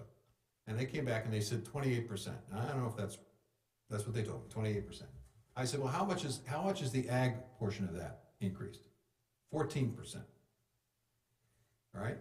So I wasn't great in math, but if the average is 28% and I'm only getting 14%, that means somebody else is getting a whole lot more than 28%. And my concern is there's not an understanding within this city of the significance and importance and reach of the Department of Agriculture. I think we're probably on somewhat the same wavelength. And for the public out there listening, this place is doing it on borrowed money to make up the difference. Because what I said earlier, over 50 years, revenue into the federal government has averaged 17.5% of GDP. We're bumping that now to 20 in terms of what we think we can raise in revenue. That's never happened in the past, and we're spending at 25%. WOTUS is the thing I hear the most in the bailiwick of agriculture. I hear more complaints about that than any other thing because they deal with that. They've had conservation officers in Indiana running people down on the back 40 when they're doing ditch maintenance on ditches that hardly ever have any water in it. What is going on there? Are you actually tracking comments from farmers? Do we do that to see how much complaints you're getting compared to what I'm hearing back in Indiana? Certainly sensitive to this, but let's remember two things about WOTUS. One, Congress has established the Clean Water Act, which is what gives rise to WOTUS, and courts have directed the EPA to actually implement the law. All right, so it's not like they have a choice. They have to implement the law. The question is, how do they implement it? We've had two rules. We had the Obama rule, the Trump rule. What this EPA has attempted to do is to take or to detract from the Trump rule and the Obama rule to come up with something that they think is reasonable. But do you track comments coming in? We totally understand. And is that something you'd share with the committee here in terms of what you're hearing from farmers about WOTUS? What you're hearing is uncertainty. What you're hearing is uncertainty. Is this in or is this out? And I think basically what we need to have is certainty in the program. We need to, at some point in time, to get it out of the courts and have certainty. And then we need to determine if there are issues or problems, how USDA's resources, NRCS resources, can be used to help and assist farmers in whatever implementation. Because I'm running out of time here, and I am going to introduce a bill, the Farmer Informed WOTUS Act. I hope you'd be behind it. One quick question, hearing it a lot too, in foreign ownership of ag ground. Senator Tester and I are introducing a bill on that. It's starting to cascade across the country among state legislatures addressing it. Where are you at there? And the four players that you hear mostly about, Russia, China, North Korea, Iran. Should they be owning farm ground in this country? Well, first of all, how much farmland do you think they own? I'm worried about owning more in the future. Do you think you're okay with those four players? Just them? I have concerns, and I particularly have concerns if they're purchasing land that is adjacent to or near military installations or other ways in which security could be compromised, for sure. As you look at prohibitions, understand that they own, between the four of them, roughly 330,000 acres. The five largest owners of foreign land in this country are Canada, Netherlands, UK, Germany, and Japan. And so I think the question is, you're going to restrict those folks. If you don't restrict those and restrict other folks, how do you do this in a way that... Senator Tester and I will probably be back to get your opinion on it, and hopefully you'll be behind the bill. Thank you. Senator Klobuchar. Thank you. Thank you, Secretary Vilsack. You know that the avian flu is a threat to so many states, livelihood of our turkey growers, poultry, egg layers, and I want to first of all thank you and the USDA for responding quickly to this last scourge. And during the last outbreak, this is a fact maybe you don't know, the University of Minnesota led the charge, testing about 20% of the nation's birds suspected of carrying avian flu. The labs are playing a critical role in addressing rapid detection and response. What resources can be provided to the USDA and our land-grant universities in order to combat and mitigate the threat going forward? Well, additional support for land-grant universities to enable them to have the kind of testing equipment and lab capacity to be able to provide these tests is one thing. We had a conversation about vaccines earlier, and I think it's important to continue to work on that. We're not there yet. There's a long way to go there, but that is the other thing that needs to be focused on is the notion of biosecurity, the ability for us to continue to have producers be very sensitive to this. And I think as we look at ways in which we indemnify producers, making sure that not only do they have a biosecurity plan, but that it's actually implemented. The design of these structures, I think it would be interesting for land-grant universities to sort of opine about, do designs basically add to the risk, or can they be structured in a way that diminishes the risk? The location of these facilities. I mean, there's a lot of issues that I think require us to look at this differently, and here's why. The first time we had this in 2014, 15, it was a very specific time frame, and then it went away. Yeah. This time it just lingered. It lingered, and it's more like a popcorn configuration, how it was landing in different producers. And we actually did see improvement in commercial-sized operations. Yeah. Backyard operations was a problem. So the challenge, I think, for us is to recognize this is going to be with us, and how is it that we actually mitigate and minimize the risk to the disruption of the industry. And I think you got to look at all of this. You got to look at biosecurity, you got to look at indemnification, you have to look at vaccination, you have to look at research. Exactly. Location. Okay, very good, thank you. We also know, this is kind of along the same lines, and some of this was technology and getting the data that helped to contain it a little more. That real-time data helps our farmers and ranchers. Senator Thune and I lead a bill called the Agriculture Innovation Act to support farmers and ranchers getting better data to make more informed land use decisions. You know, this can be everything from use of water to use of pesticides to use of whatever we're going to do and what temperatures, you name it.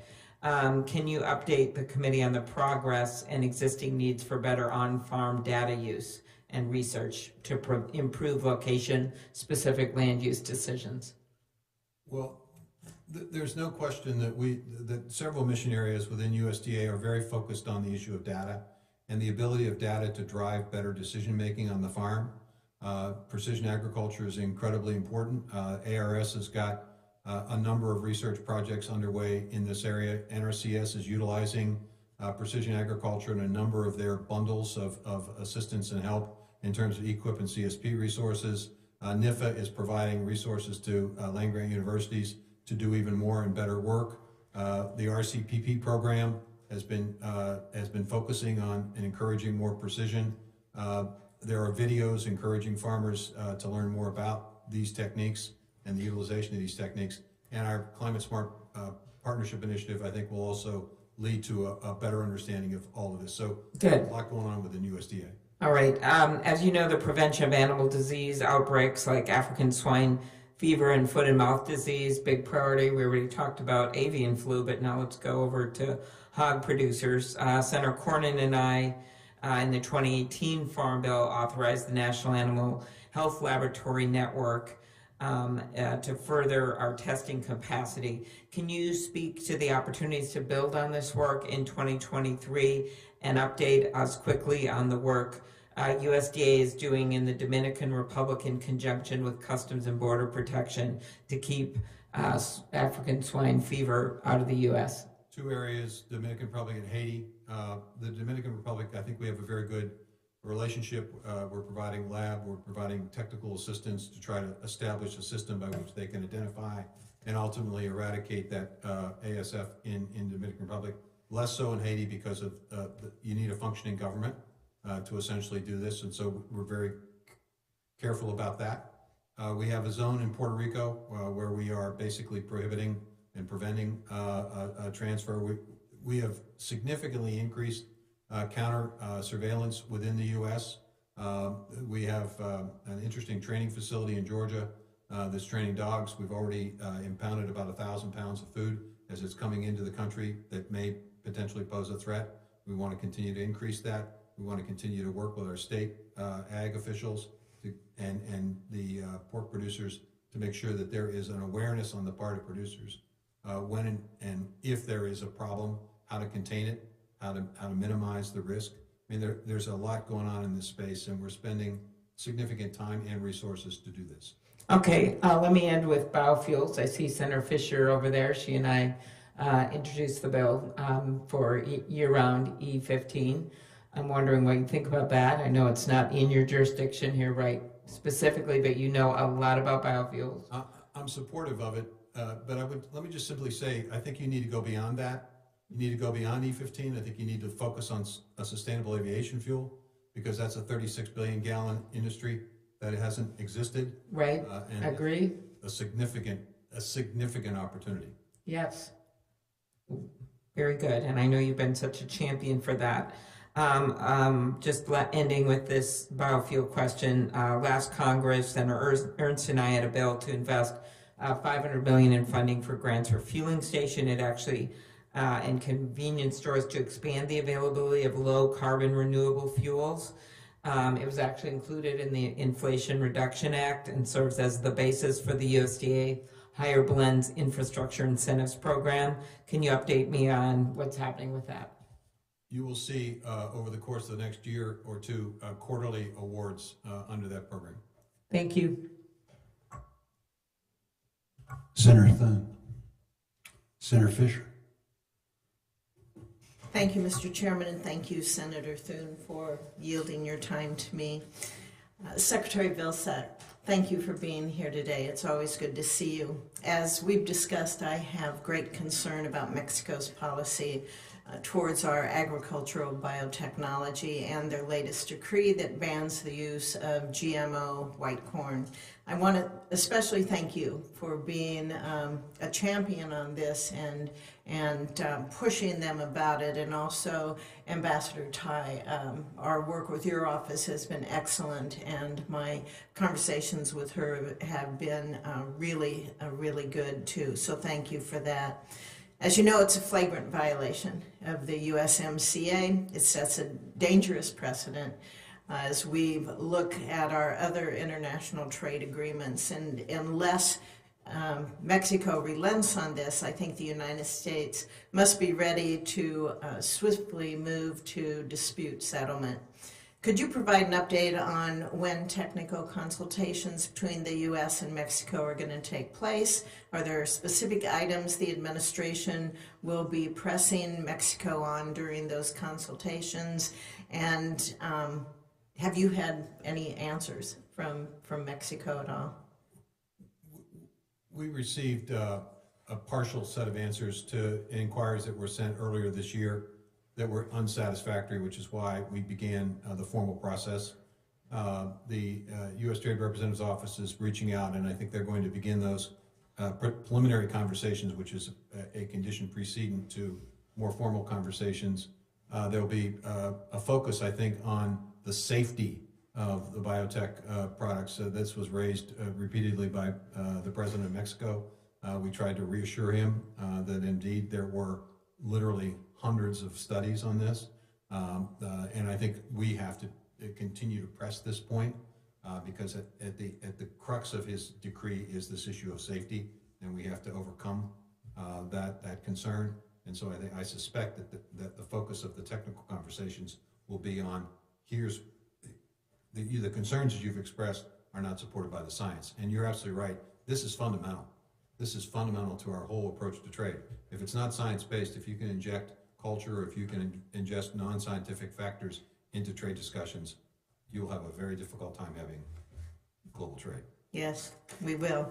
And in your written testimony, you mentioned that it's a false choice for farmers to have to choose between being profitable and being environmentally conscious. There are a lot of innovative precision ag technologies out there, but the technologies can be expensive for farmers. So I have a couple bills on that, and to be able to have loans through USDA that are going to make it easier for them.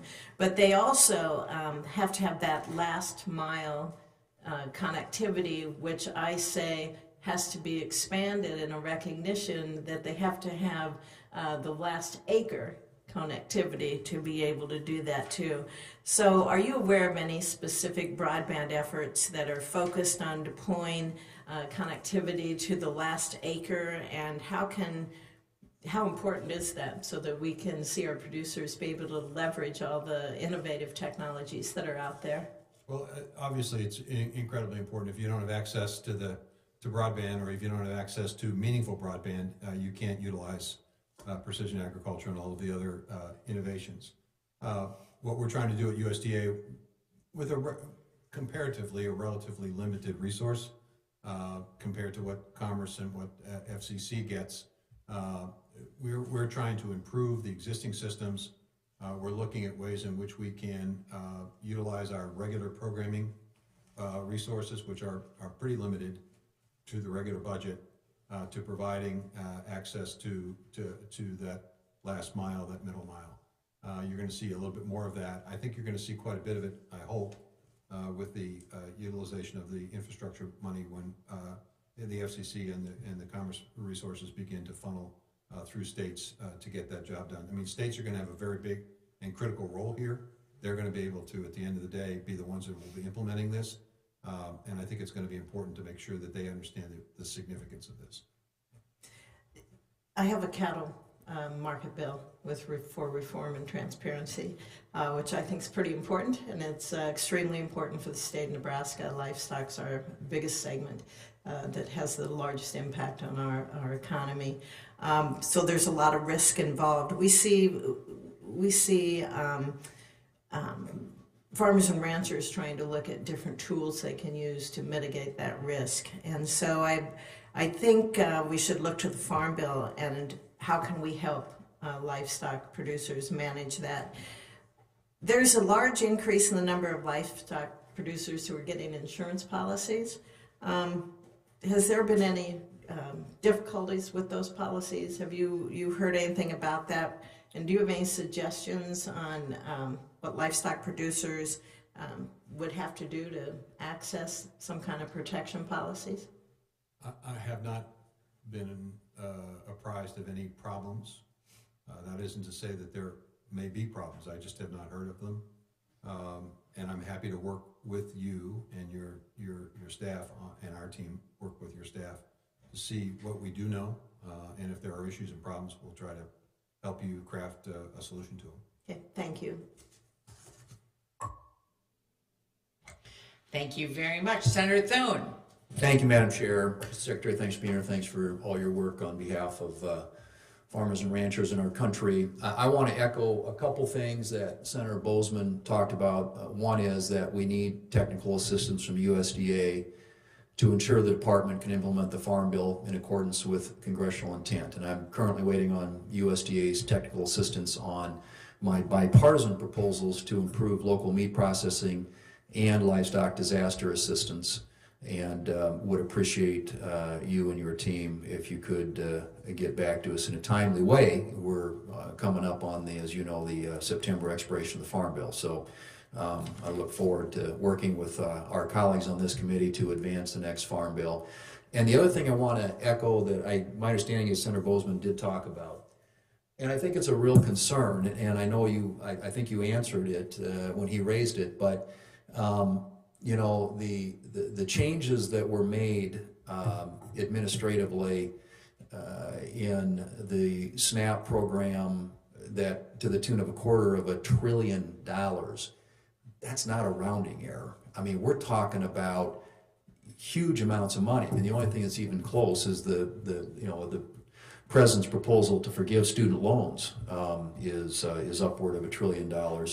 But to think that, you know, if you look at constitutionally, the Article 1 responsibility that we have in the power of the purse, and also the implications that has for the Farm Bill. I mean, we're now talking about on a baseline, Farm Bill baseline of $1.5 trillion. I mean, this is territory we've never come close to hitting in anything contemplated in the past. And it seems to me that if there are changes that are going to be made in some of those programs, that they should be made by Congress and not by the administration. And I know that Senator Bozeman has raised that point already, but this to me is a serious problem, particularly on the scale we're talking about. I mean, if it was one thing, if you were making some changes that were, you know, at least in relative terms, somewhat less consequential, but that is a huge amount of money. And it has huge implications for the Farm Bill that we're in the process of writing. Let me ask you, if I could, to elaborate or clarify a statement you made earlier, I think in response to a question asked by Senator Tuberville, that the Reconnect program does not address unserved areas. Could you clarify that? The Reconnect program, as we're currently administering it, is focused on existing and I think Congress has directed this, on existing broadband systems, but which have very little capacity in terms of upload and download speeds. So the Reconnect program is basically providing the resources to improve those systems, to get to the point where the download and upload speeds are usable, and going from, you know, ultimately we'd like to see 100-100, so that people in a family could have more than one person using the internet at the same time, or a business or a school would have access to distance learning. Well, and I don't disagree with the fact that it'd be great. We want to get faster upload and download speeds, but first and foremost, I think the purpose of the law, including the most recent funding that Congress provided in the Reconnect program, is for 90% unserved. In other words, those areas that don't have service. And so to me, if you're overbuilding, this is a real concern with these resources, because there's a lot of money in the pipeline right now to go toward broadband. And I have chaired another committee in the Congress, the Commerce Committee, which has jurisdiction over a lot of these issues, but we work closely with USDA because you also have programs that deliver some of those services to rural areas. But one of the things that I've been really focused on is the oversight role that we have to make sure that those dollars are getting on the target. And the target is unserved areas, and that's in the law. So, I mean, it seems to me if you're duplicating places that already have service, even if the download and upload speeds aren't, perhaps what we would like to see, that first and foremost, I believe, is what the law is designed to do. You've allocated $63 billion to the FCC and the Commerce Department to deal with the unserved areas. Yeah, but the statute also says in reconnect, unserved. Well, but what you don't want is a circumstance where we're making decisions about an area and then a map is created and the map instantaneously becomes outdated. You got to have, in order to actually get this done, in order to actually get service to all of the unserved areas, you have to define the unserved areas. Where are they? And then once you've defined them, then you direct the resources to the states with the understanding that it's their job to implement this as quickly as possible. That's what the $63 billion is going to go towards. In the meantime, you've got, then what they will create are up-to-date service. Then you're going to have communities that say, wait a minute, these folks just got 100, or they got 2,500, whatever, they got better service than we have. Mm-hmm. So we're in the process of trying to make sure that everyone is sort of getting the same level of service at the same time, in essence, at the same time. And all I'm saying is federal resources shouldn't duplicate places that already have, and that's plain in the law, and that applies to Reconnect just like it does to some of the broadband services that come through the FCC and NTIA and other agencies. Very quickly, because I'm running out of time, this issue with trade, as I talk to South Dakota farmers and ranchers, and I'm sure you hear from folks back in Iowa too, concerns about the administration's policies on trade, whether or not we're losing out while global competitors are acquiring new markets for their products. Now, there are lots of what I think are kind of low-hanging fruit. US, UK, Kenya would be a good opportunity. And the Indo-Pacific, obviously, there's a framework, but there's nothing about market access in it. So what do you tell farmers and ranchers? And is the administration considering market access opportunities anywhere, whether it's UK, Kenya, or elsewhere? We are, but there's several ways in which you can define market access. You don't have market access if you have sanitary and phytosanitary rules that essentially preclude market access. All right, so one of the things we're doing with the Indo-Pacific framework is focusing on trade and focusing on those countries where there are SPS issues that make it more difficult for us to be able to do trade. So if you knock those SPS issues down, you actually have expanded market access. And that's an incredibly important market. Well, I would say, and again, I go back to your previous tenure in the Obama administration, I was for TPP. I think being engaged in Asia and these markets around the world is really, really important.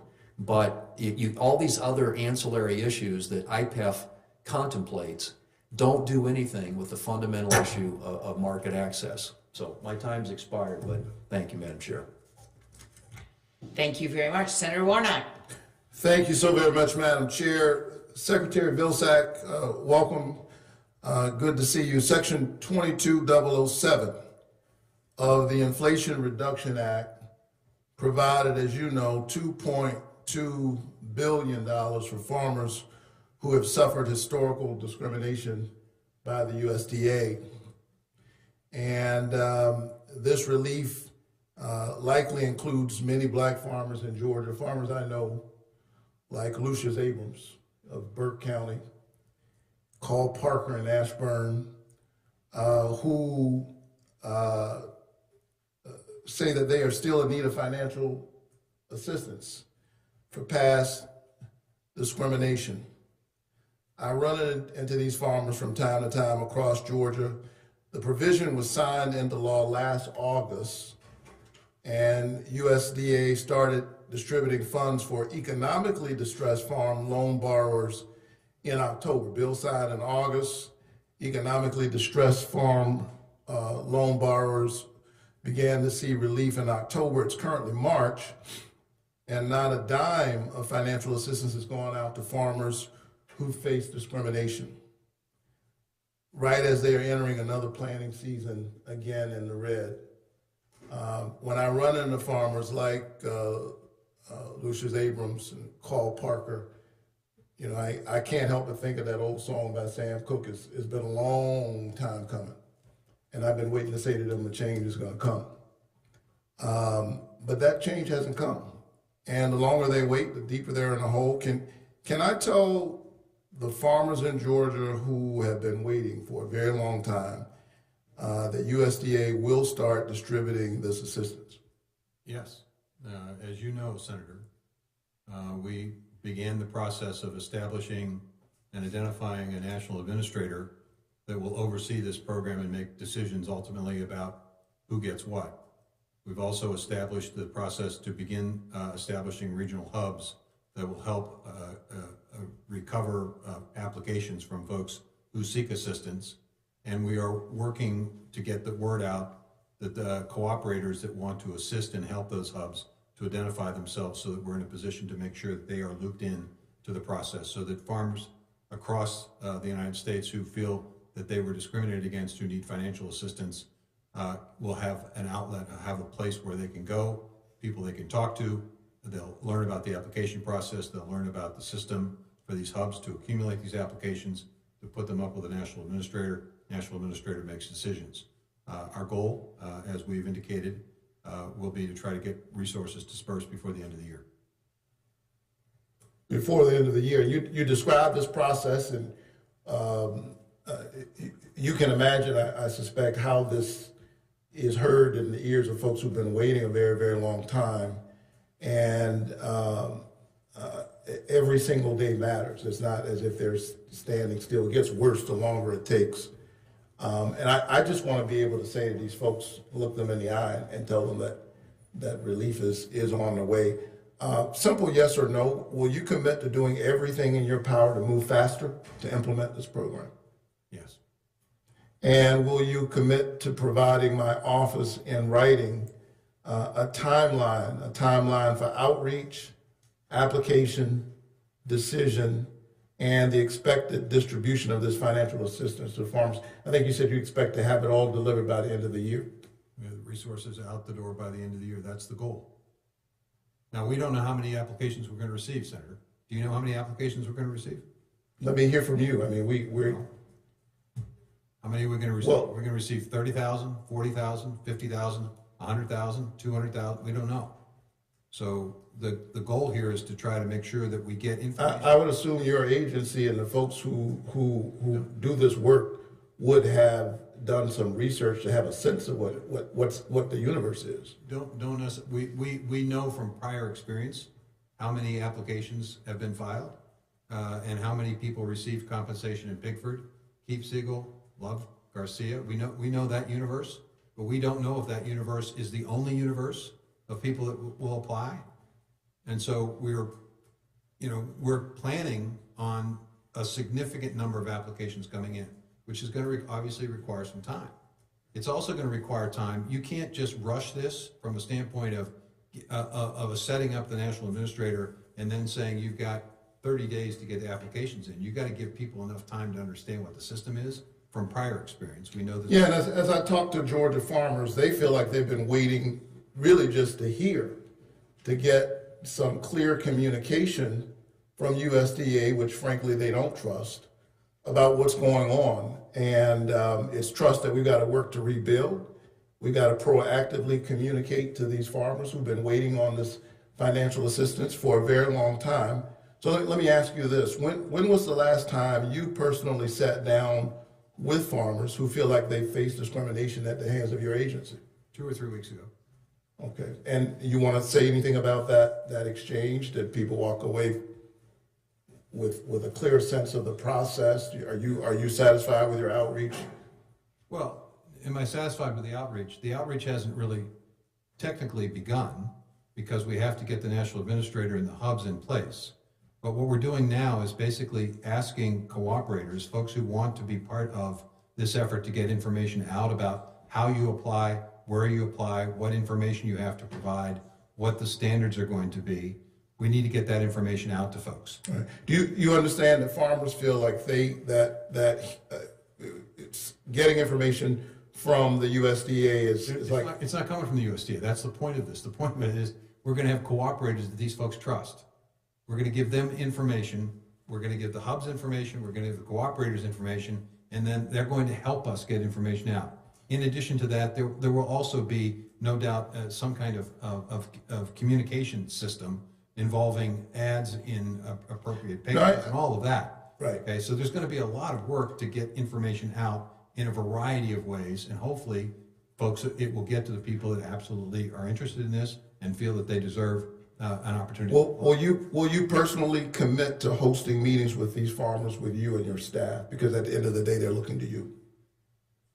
Well, I'm happy to visit with farmers, Senator, at any point in time. If you want to put a group of farmers together, I'm more than happy to visit with them. I've done that before, and you know that.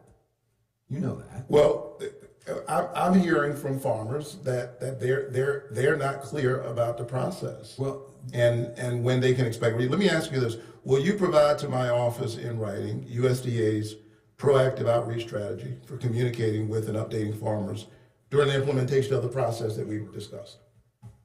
Sure. All right. Thank you so much. And anytime you've asked for information, Senator, I've given it to you. Well, I'm not concerned about me. I'm concerned about the farmers. If I give it to you, I'm assuming you're going to give it to the farmers.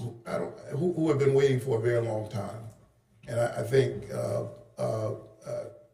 if you feel impatient, imagine how impatient they feel at this point. Thank you. Thank you. Thank you very much. Senator Hoeven. Thank you, Madam Chair. Mr. Secretary, good to see you. Thanks for testifying today. Appreciate it. Good farm policy benefits every single American every single day because our farmers and ranchers produce the highest quality, lowest cost food supply in the world. Benefits every American every day. I know you know this. Fundamental to the Farm Bill is crop insurance and the countercyclical safety net. That's what helps keep our farmers going day in and day out. And they respond by, as I say, producing that food supply. And the more they provide that supply and variety, the more choices our people have and the lower cost food they have. I think we not only have the best food and the best quality, but I think Americans spend less as a percentage of their budget on food than almost any country in the world. So as we go into this Farm Bill, are you committed to making sure that we do everything we can to support and strengthen crop insurance, as well as update and strengthen the counter-cyclical safety net, meaning ARC and PLC, and clearly PLC needs updates in those reference prices? Happy to work with you, Senator, and with this committee on that, as well as, and I hope that you will help and work with us to ensure that in addition to all of that, which is important and necessary, that we focus on also market development, domestic market opportunities for small and mid-sized operators. Because as good as the counter-cyclical program is, as good as the crop insurance program is, we are still losing a lot of our small and mid-sized farming operations. And so one way we can maybe prevent that is by having those small and mid-sized operations have more than a couple of ways to make money, more than just selling their crop or their livestock or a government payment. But maybe they get a climate payment, maybe they get a climate smart premium from the marketplace, maybe they get renewable energy opportunities, maybe they get agricultural waste being converted into a variety of new products. We have got to create, in my view, a much more robust effort on the 90% of farmers in this last couple of years that either didn't make any money or didn't make enough that the majority of their income had to come from someplace other than the farm. Well, you and I have talked about doing that, and I think that is important, but it also goes to Right now, 80% of the farm bill is essentially transfer payments, SNAP, those nutrition, those kind of things. Less than 20% now is the traditional ag part of the farm bill. Are you committed to making sure that there are adequate resources to do both what you've said and I've said in the traditional part of the farm bill? Let me answer it this way. I'm happy to work with you on this, but I think it's important for us to understand that there are multiple ways to provide assistance and help.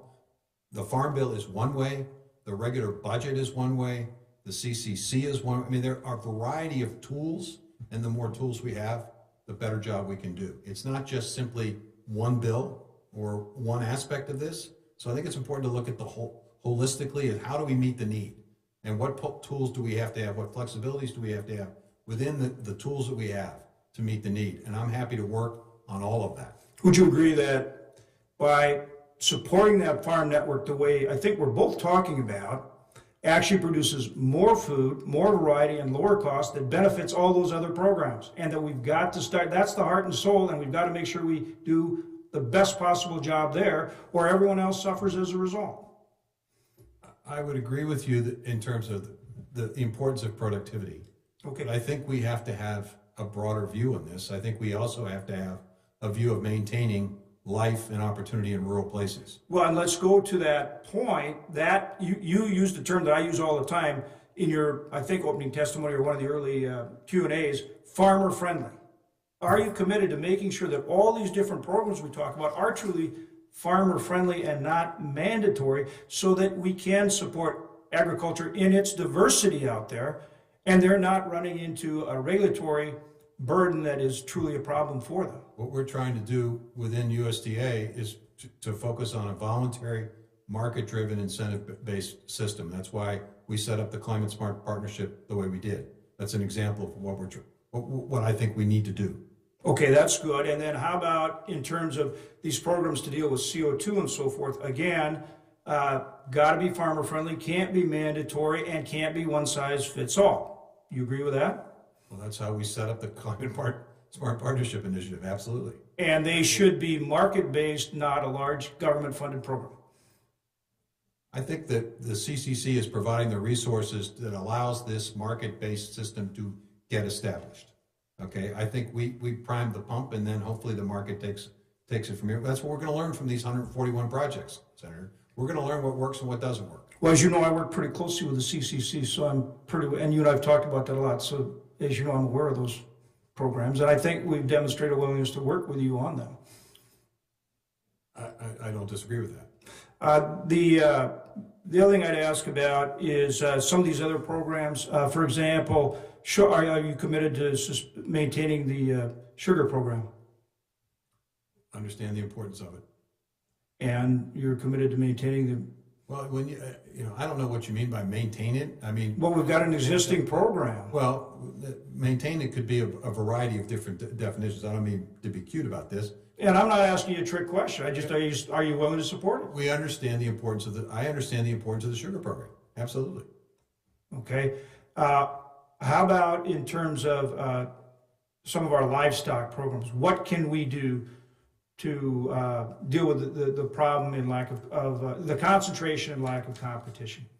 Well, we are attempting to do more by expanding processing capacity in this country. Mm-hmm. We need to see how that works. And it may very well be that you look at ways in which you can provide a continuation of the opportunity for the Department of Agriculture to continue to do that if the amount of resources that we're currently committed to this is inadequate. I will tell you that we've gotten a lot of interest in this. There are a lot of applications for resources on both the processing side and also the fertilizer side. Billions of dollars of requests have come within those two programs. Do you support both the cattle contract library concept, which we've worked to put in place as a pilot project through our appropriations committee, of which I'm the ranking member, and also, final question is on FSA staffing. Where are we there? What needs to be done? We're increasing staffing, but candidly, Senator, two things. One is our compensation structure and system is no longer as competitive as it once was. It used to be that job was maybe the best job in the county. That's not the case today. And so we have significant competition. We get loan officers in FSA, we train them, and then the bank comes in and says, hey, we can pay you more with a whole lot less stress. And then secondly, you know, it's tough to work for the government these days. It's tough. People feel put upon in terms of the criticism that is often the case with public service. So I think we need to be very careful about making sure that we're bolstering public service, we're supporting public service, so that we can continue to get enough people willing to do the jobs that are important to be done. Thanks for being here today. Thank you very much. And Secretary Vilsack, let me stress as well that public service is very important. What the employees do at the department is very, very important, and we want to be supportive of that. Senator Bozeman and I have been talking as we have gone through the hearing about just what the needs are from a standpoint of just updating support, technical support in computers and other kinds of things to support your work, and certainly would love to follow up. We want to follow up with you on what that looks like in terms of, you know, being able to give the resources at the local agencies and so on. Madam Chair, when I got this job in 2009, one of the first things I did is I asked the team to send an email to all of our employees saying how honored I was to have this job.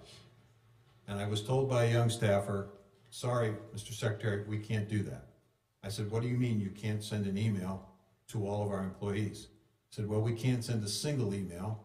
We have 17 systems, so we'll have to send 17 different emails. I said, well, that's nuts.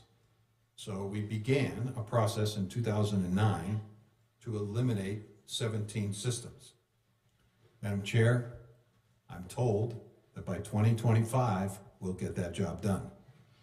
I'm shaking my head here on all of this, and we want to follow up with you on ways that we can be supportive of in this in 2023 to be able to support you in this effort to be able to. I know it affects everything you do. It affects how you relate to farmers, and you know, it relates to conservation programs. It relates to everything when we talk about streamlining and communicating and so on. And so, loved it. And Senator Bozeman. Well, I certainly would agree with that. And those are areas that again, I think we could really get some real bang for the buck. And I know that you're working really hard to get it done.